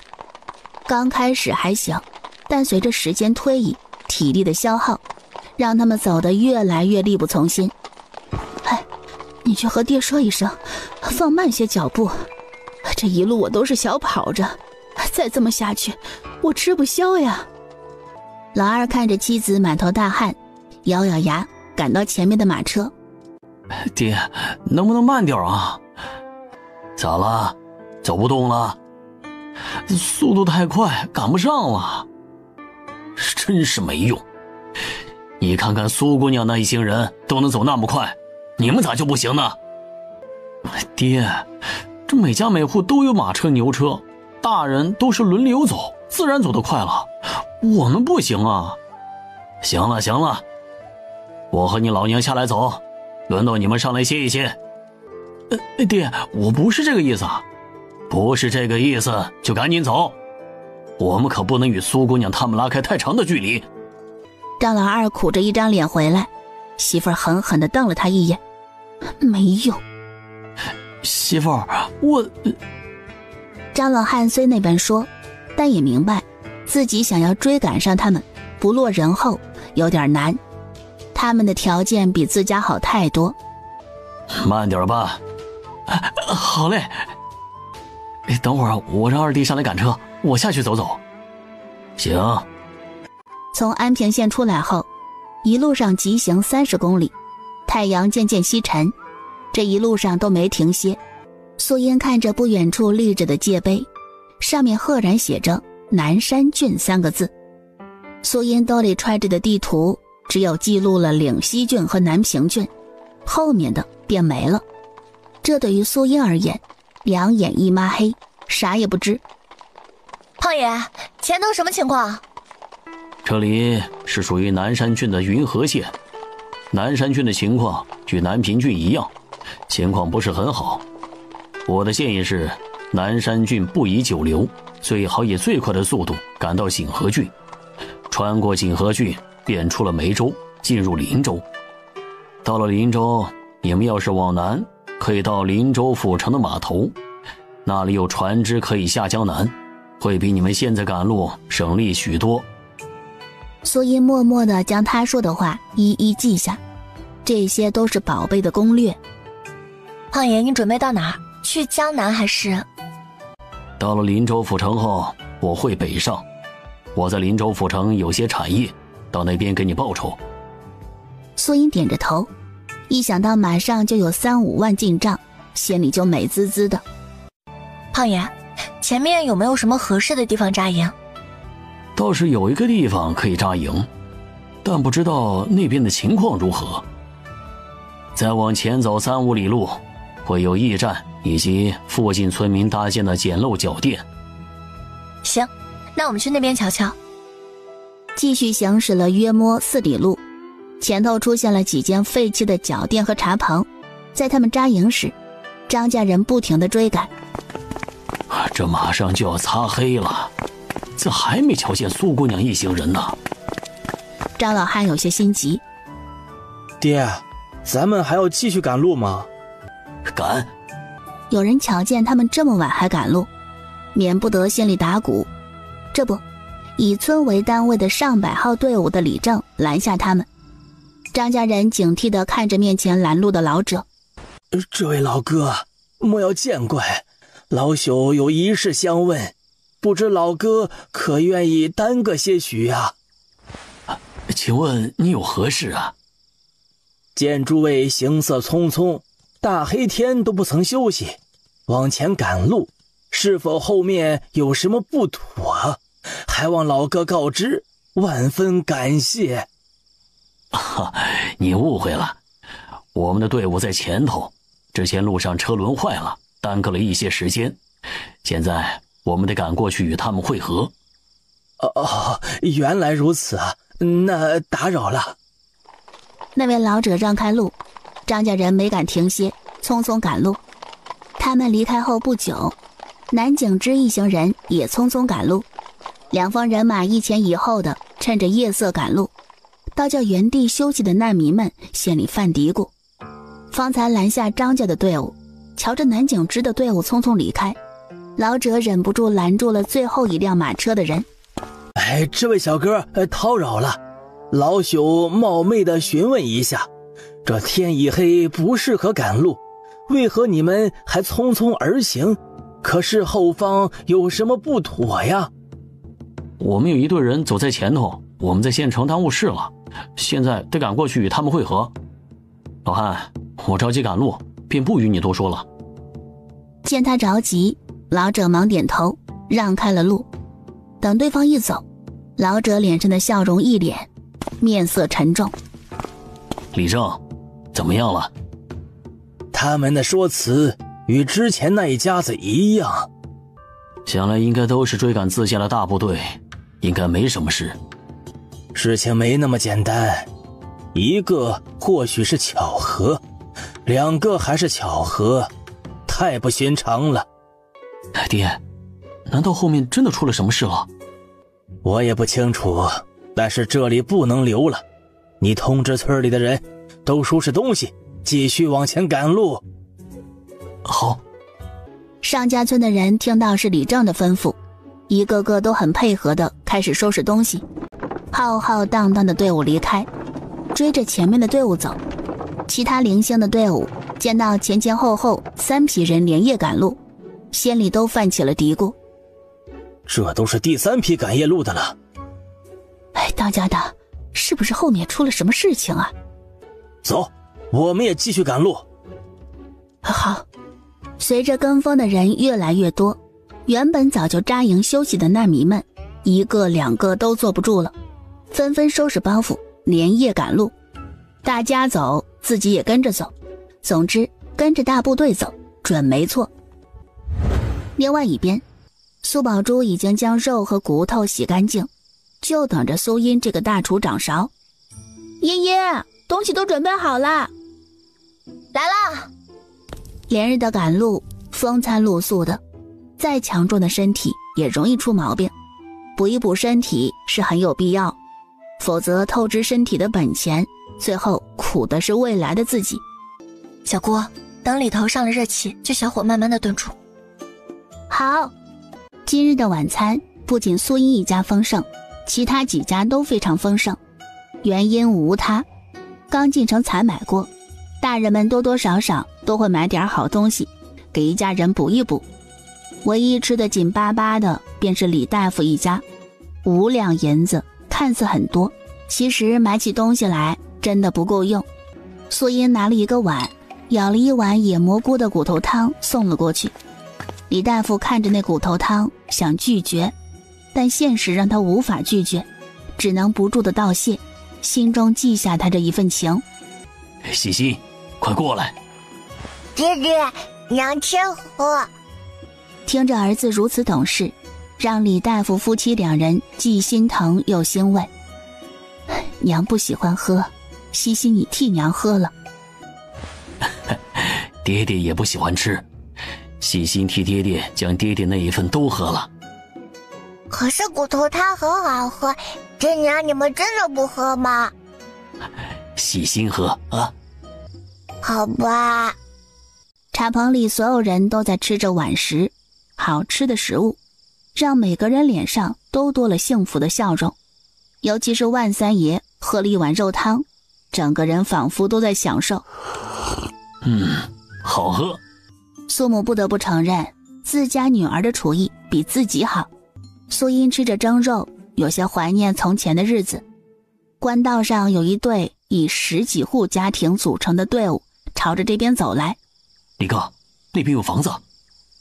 走，到那边扎营。那里应该都被人占据了。哼，被人占据了又何妨？等到地方，还是按照老规矩。明白。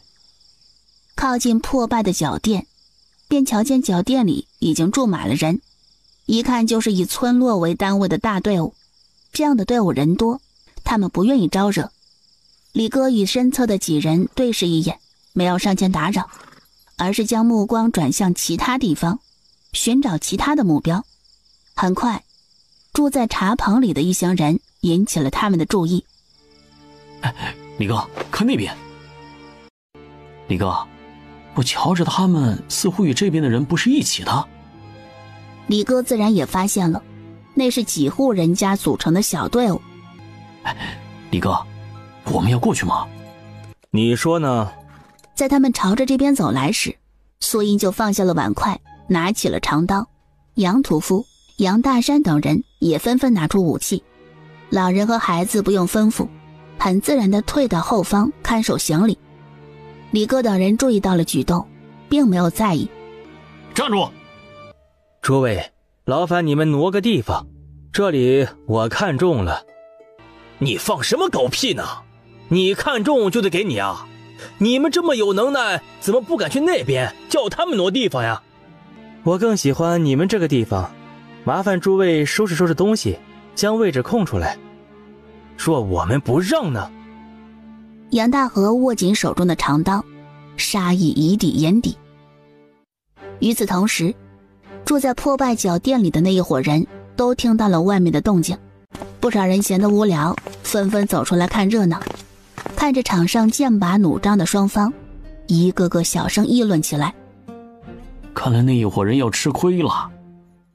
哎呦，新来的这伙人也真是不讲道理，那地方他们都扎营了，还想抢走。如果我们人少，他们指不定就抢我们的了。现在这个世道可不讲道理的。哎，那伙人要吃亏了，人这么少，铁定是要遭殃。没看出来那伙人人少，但还有骨气，寸步不让。要我说呀，他们也是真够蠢的。现在要是不让出来，等会儿打起来后吃亏的就是他们，还不如现在受点累挪到别处去呢。这怎么着也比等会儿被他们打出去后再收拾好啊。你说的对，为了争一口气将自己弄伤，现在在逃难路上，受伤了可没那么容易好，一不小心就没了。李哥眯着眼，脸上始终带着笑，他真是太满意这群人的反应。他们不反抗，他们还无法出手，也就无法光明正大地抢夺他们的东西。只要他们一出手，与他们打起来后，就可以名正言顺地将他们的东西全部抢夺过来。说是就这么直接抢夺，容易惹众怒，到时候所有人统一战线，将矛头对准他们，那就不妙了。你们不想搬也可以，你们可以付我们100两的报酬，这地方我们就让给你们了。那我是不是还要谢谢你啊？必然是要说一声谢谢的，毕竟是我们好心让给你们位置，这一声谢谢我们还是受得住的。天色不早了，几位赶紧选择，是要花100两买下这个位置呢，还是收拾好东西将位置挪出来？再耽搁下去可是要涨价了。苏音冲他一笑，下一秒身形一闪，一道银色光芒自他眼前闪过，一颗头颅滚落，身躯短暂的站立2秒后也轰然倒下。我的天哪，那个小姑娘杀人了！哎呀，一个小姑娘家的，怎么眼睛都不眨一下就杀人了？哎呦，怪不得他们一行人有这么多牛马，却能安然无恙。这些人都不是善类，真是看走眼了。之前所有人都觉得人少那一队要遭殃，现在看来他们都想错了。那伙人踢到了铁板。100两还想要吗？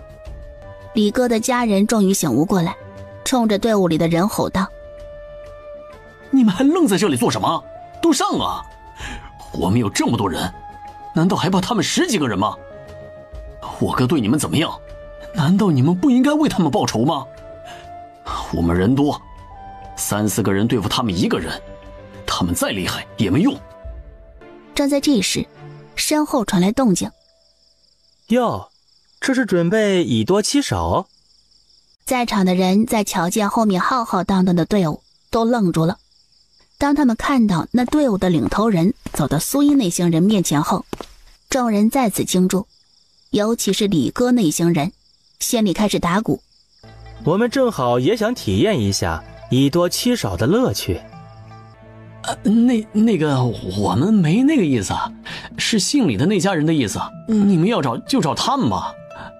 那些人想要走，但被南武等人给拦住。谁允许你们走了？恐吓完就走，天下可没那么便宜的事情。想走很简单，留下200两银子，要不就留下自己的一双手。几名男子对视一眼，心中有了决断。他们将目光看向李家人。将银子拿出来！你们要干什么？这次的事情都是因为你哥的缘故，这个钱理应你们李家出，赶紧将钱拿出来！放你他娘的屁！明明你们自己都想的，若是你们不想，也不会跟着我哥过来。现在出了事，你们就想将自己摘干净？天底下没这么美的事情。我们没钱，你们自己想办法。不拿是吧？你们想干什么？李家人惊恐的尖叫声响彻黑夜，他们被人死死摁在地上，其他人则在他们行李里搜出值钱的东西，就连李家人身上对方都没有放过。那伙人统计了一下银钱的数量，只有132两，少68两银子。他们10几家每家平摊。这是200两银子，你们数数。男子小心翼翼地将银子递给苏音。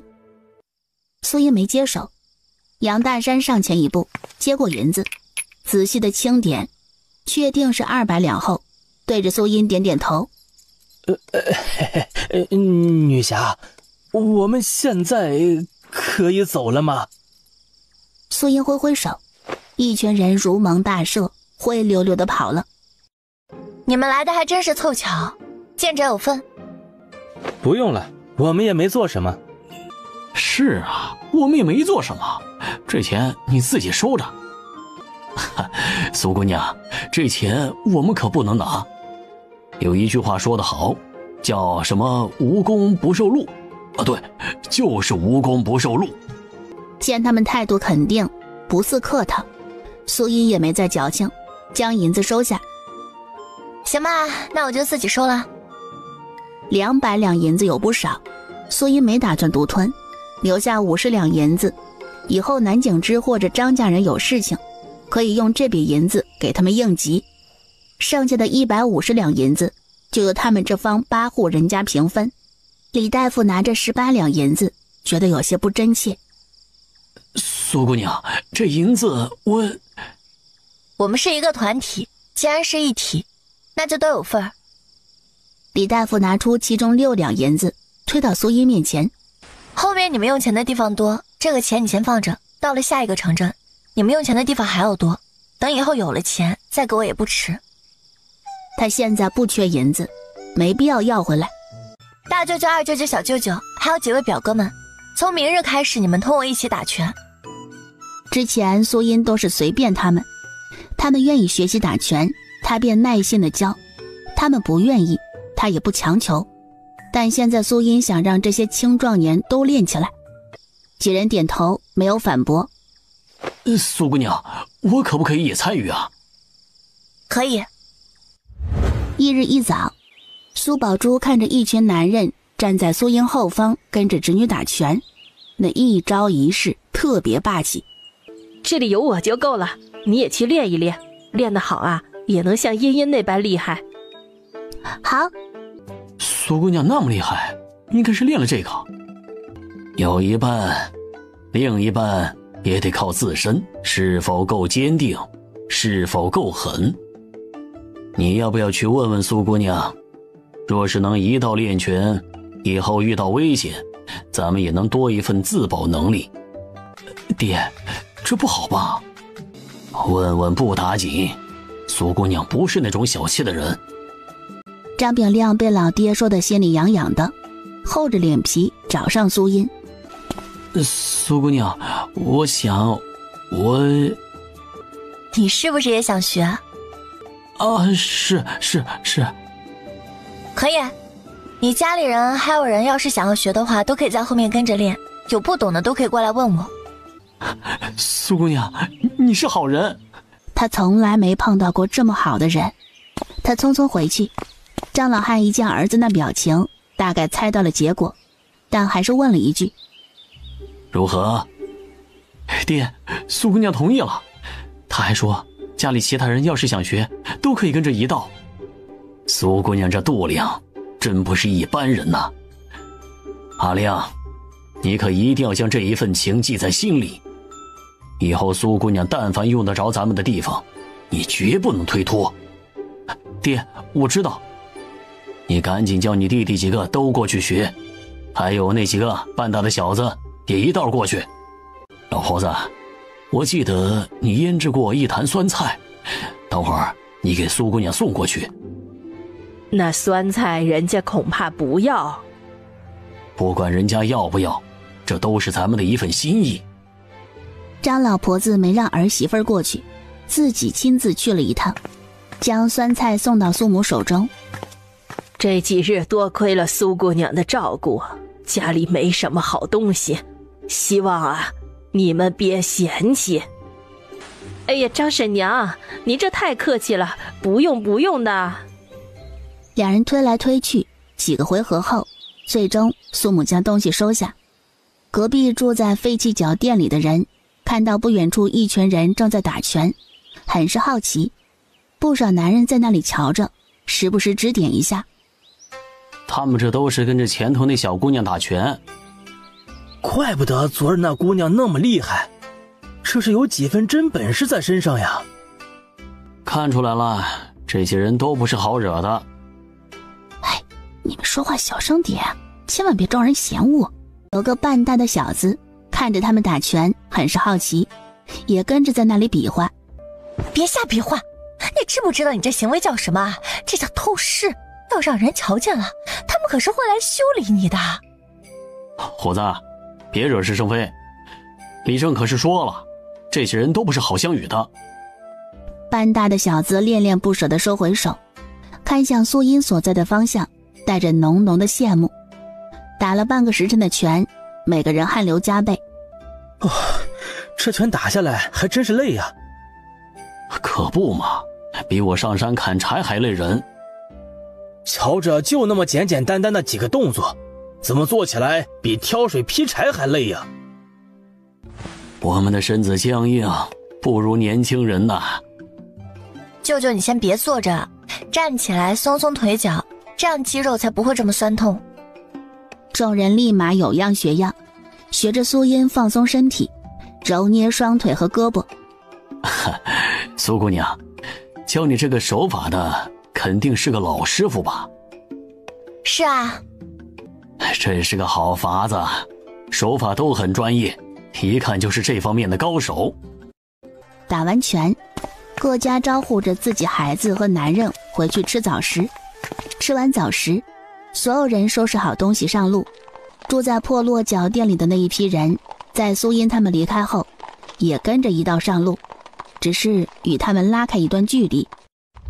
与此同时，位于东南方向的一条官道上，躺着一具具尸体，偶尔能看到依靠在树干上的人还会动一动眼皮，但人早已脱力的说不出话，眼里透着死寂。这些人都在等死。官道上行走的人一个个步履蹒跚，依靠着手中的拐杖，一步步艰难地往前挪动。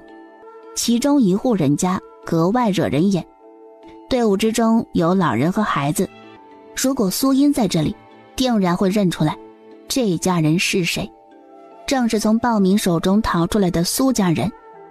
阿奶，我饿。他偷偷摸摸地从怀里拿出一个馒头，咬咬牙，撕下一块馒头塞信之的嘴里。阿奶，我也饿。阿奶，饿。苏老太看着信勇、信双两兄弟，将剩下的那些馒头掰成3份分给3兄弟，并且叮嘱道：“你们小心点儿，千万别让其他人瞧见了。”爹，我们饿。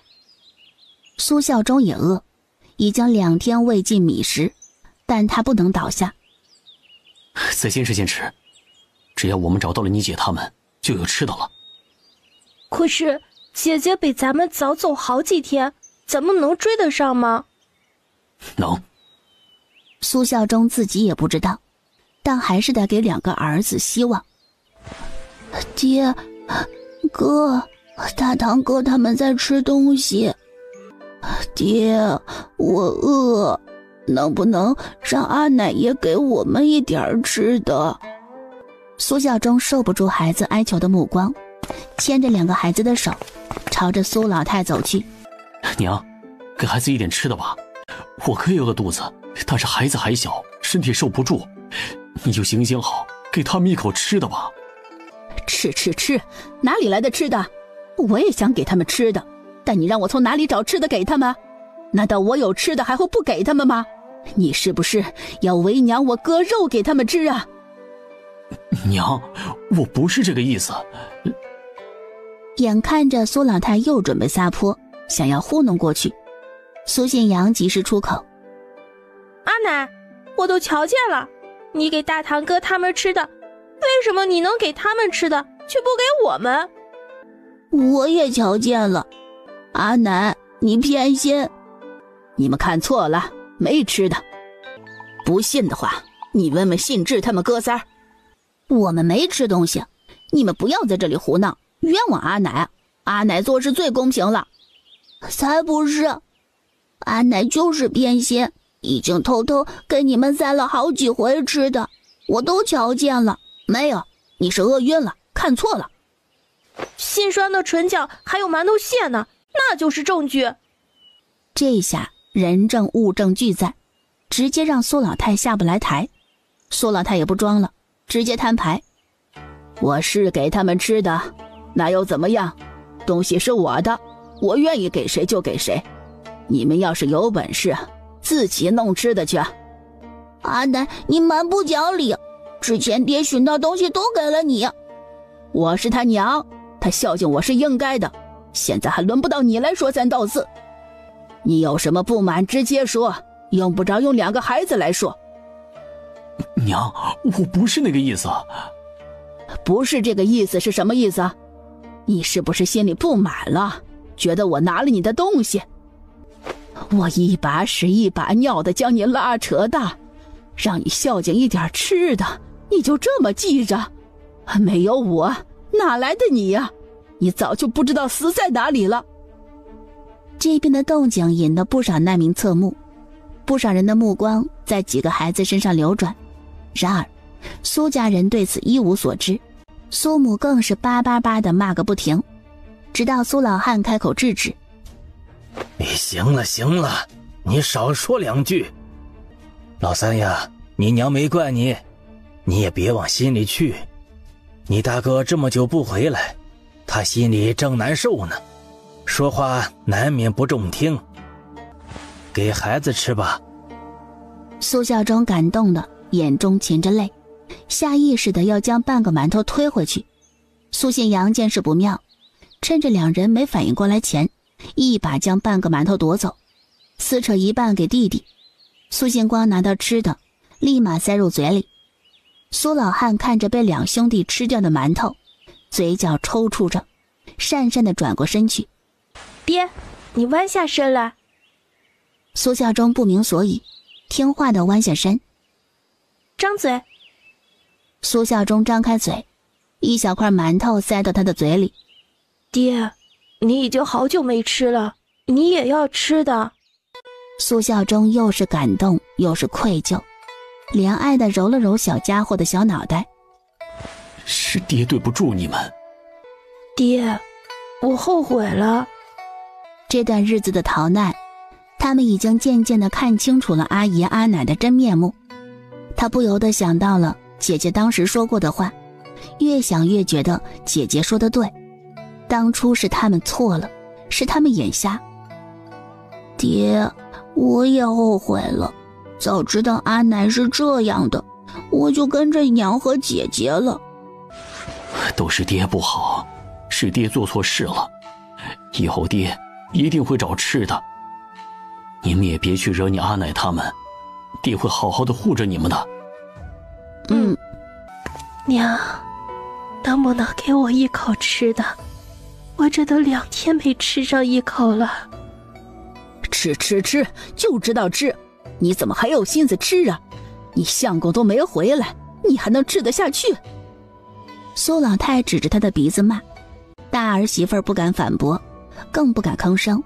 苏瑶、苏条两个姐妹忙上前安抚住苏老太：“你们两个都是好的，你爹要是……”说着，苏老太忍不住抹泪。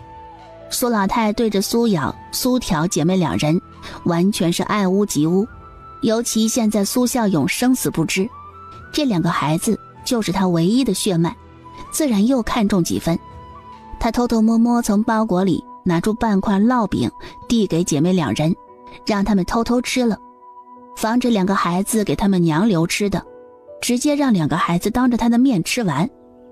不远处，几名獐头鼠目的男子盯着苏家人，目光在几个孩子身上流转，慢慢的注意到了苏瑶、苏条两个少女身上。看那两个女的。苏星光百无聊赖地转悠着，注意到了那几个男人。哥，你看那几个人。苏信阳顺着他的视线望去，又顺着他们的视线回望，目光落在两位大堂姐身上。爹爹，那里有人盯着大堂姐他们。经他这么一提醒，苏孝忠也看到了。苏孝忠不敢让两个小的远离自己，牵着两个人再次走到苏老太跟前。苏老太一瞧见他们又来了，看都不看他们一眼。苏瑶、苏条，你们两人脸上太干净了，衣服和发髻也要换一换。小叔，我们已经很邋遢了。小叔，你这是在抱怨我们做的事情太少了吗？不是，我没那意思，我是为了你们的安全着想。老三啊，我说你今儿是怎么回事啊？不是看信志他们不顺眼，就是挑苏瑶他们的刺儿。娘，我没有，我是看到……别找借口。苏老太压根儿就不想听他说半个字儿。爹，别说了。苏瑶、苏条，你们两个是女孩子，这路上坏人多，你们还是小心点儿，莫要与家里人离开太远。姐妹两人压根儿没将他的话听进去，就连敷衍的回应都不愿意给。老二夫妻两人默默地瞧着这一幕，心里冷笑：你家这三弟还真是烂好心，可惜有人不识好人心。你自己心里清楚就行，别去掺和。我哪有那么蠢？老二媳妇儿看了一眼忠厚老实的小叔，想到了什么，悄咪咪地走到他的身侧。二嫂，可是有什么事？哎，小叔子，我真是替你感到不值。你为了那两姐妹的好，没想到这好心成了驴肝肺。你呀，这个人就是太实诚了。现在这个光景，你最要紧的是照看好信阳两兄弟。这路上盯着孩子的人可不少，你要是一错眼，孩子就容易被人掳。苏孝忠有些感动，之前还觉得二嫂是个自私的人，没想到她还会对自己说这些掏心窝子的话。二嫂，我记下了。老二媳妇儿瞧着小叔子这模样就放心了。爹，我怎么觉得二伯娘怪怪的？我也这么觉得。你们两个不要瞎想。他环顾四周一圈，注意到有不少目光盯着自家孩子，立马将重心都放在了自己孩子身上。至于两个大侄女，他是不准备管了，他已经将自己该做的都做了。休息的差不多了，赶紧走。苏家人动起来，继续前行。不少躲在树荫下休息的难民也一个个都动起来。苏老汉夫妻两人走在最前面，老大一家与老二一家走在中间，苏孝忠走在最后面，负责保护所有人。突然，身后传来一阵女子凄厉的惨叫声：还我儿子！救命啊！求求你们救救我的孩子，他被人抱走了！有没有人来救救我的儿子呀？官道上死气沉沉，所有人都沉默着，没有人出声，更没有人帮忙。众人默然地看着女子痛苦的哀嚎。信阳、信光，你们两个人千万不要离开爹的视线，一定要跟紧大人。两兄弟不住点头。爹爹，他们为什么要抢走那沈娘的孩子？他们是不是准备将那孩子卖了换吃的？你这个傻子，他们才不是将他抢走卖了，而是将那小孩给煮熟了吃。爹，大堂姐说的是真的吗？大堂姐是逗你们玩的。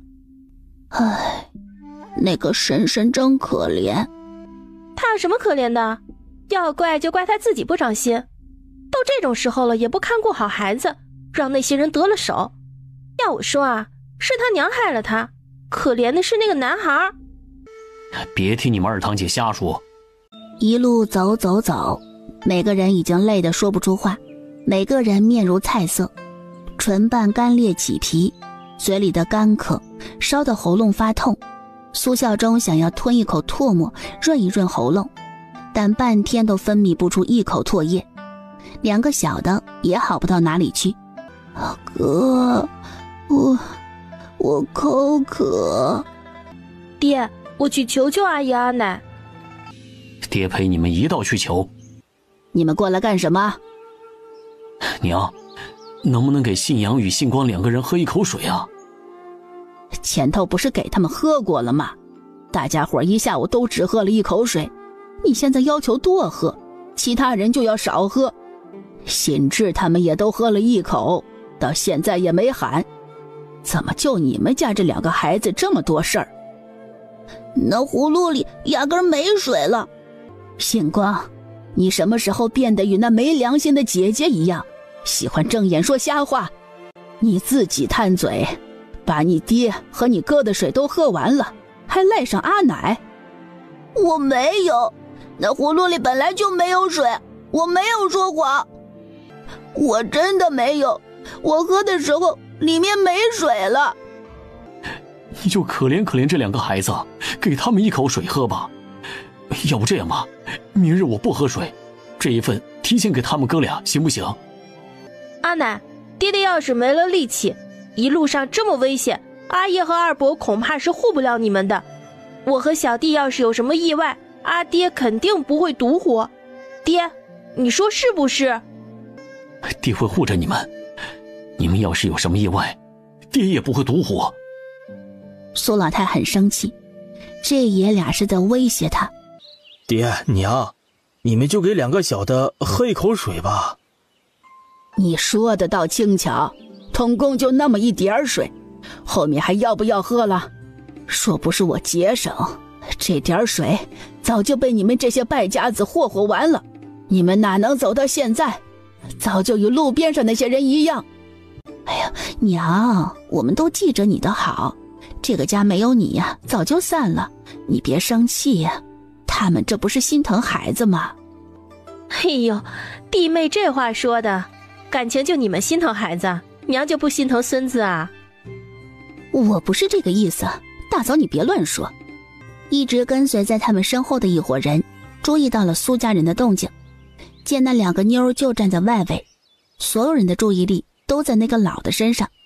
几个人对视一眼，完全不用商量，齐齐奔向苏家人。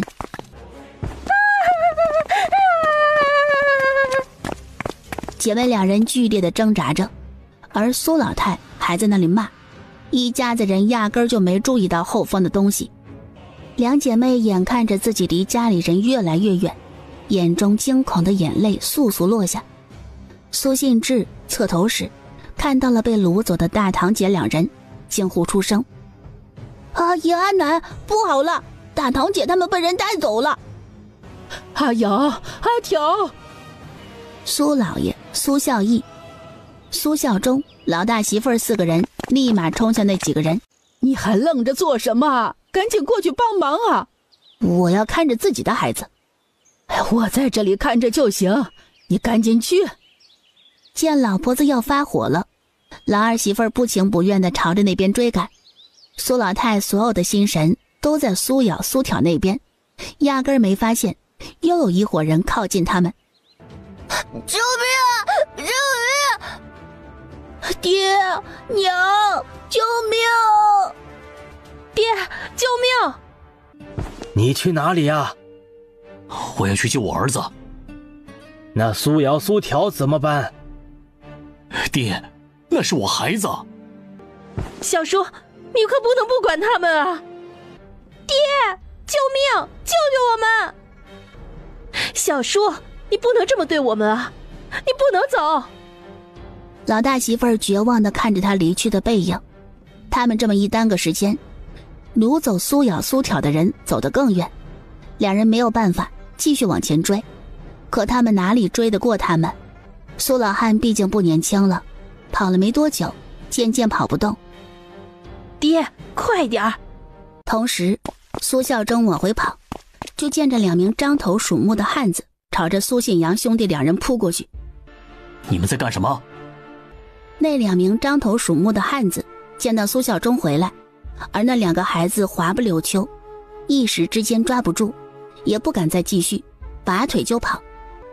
爹，我以为再也见不到你了。爹，我害怕。不怕不怕啊，爹再也不会离开你们了。苏孝义夫妻2人因为及时出现，也将2个儿子给抢回来。苏老太见苏孝忠带着2个孩子回来，顾不得身上的疼痛，愤怒地质问：你怎么回来了啊？苏咬、苏挑呢？你爹呢？你怎么能丢下他们不管？娘，我回来是救我的孩子，大哥的孩子是重要，但我的儿子一样重要。你个没良心的！要是你大哥的2个孩子都没了，你要给他们偿命，都是你害的。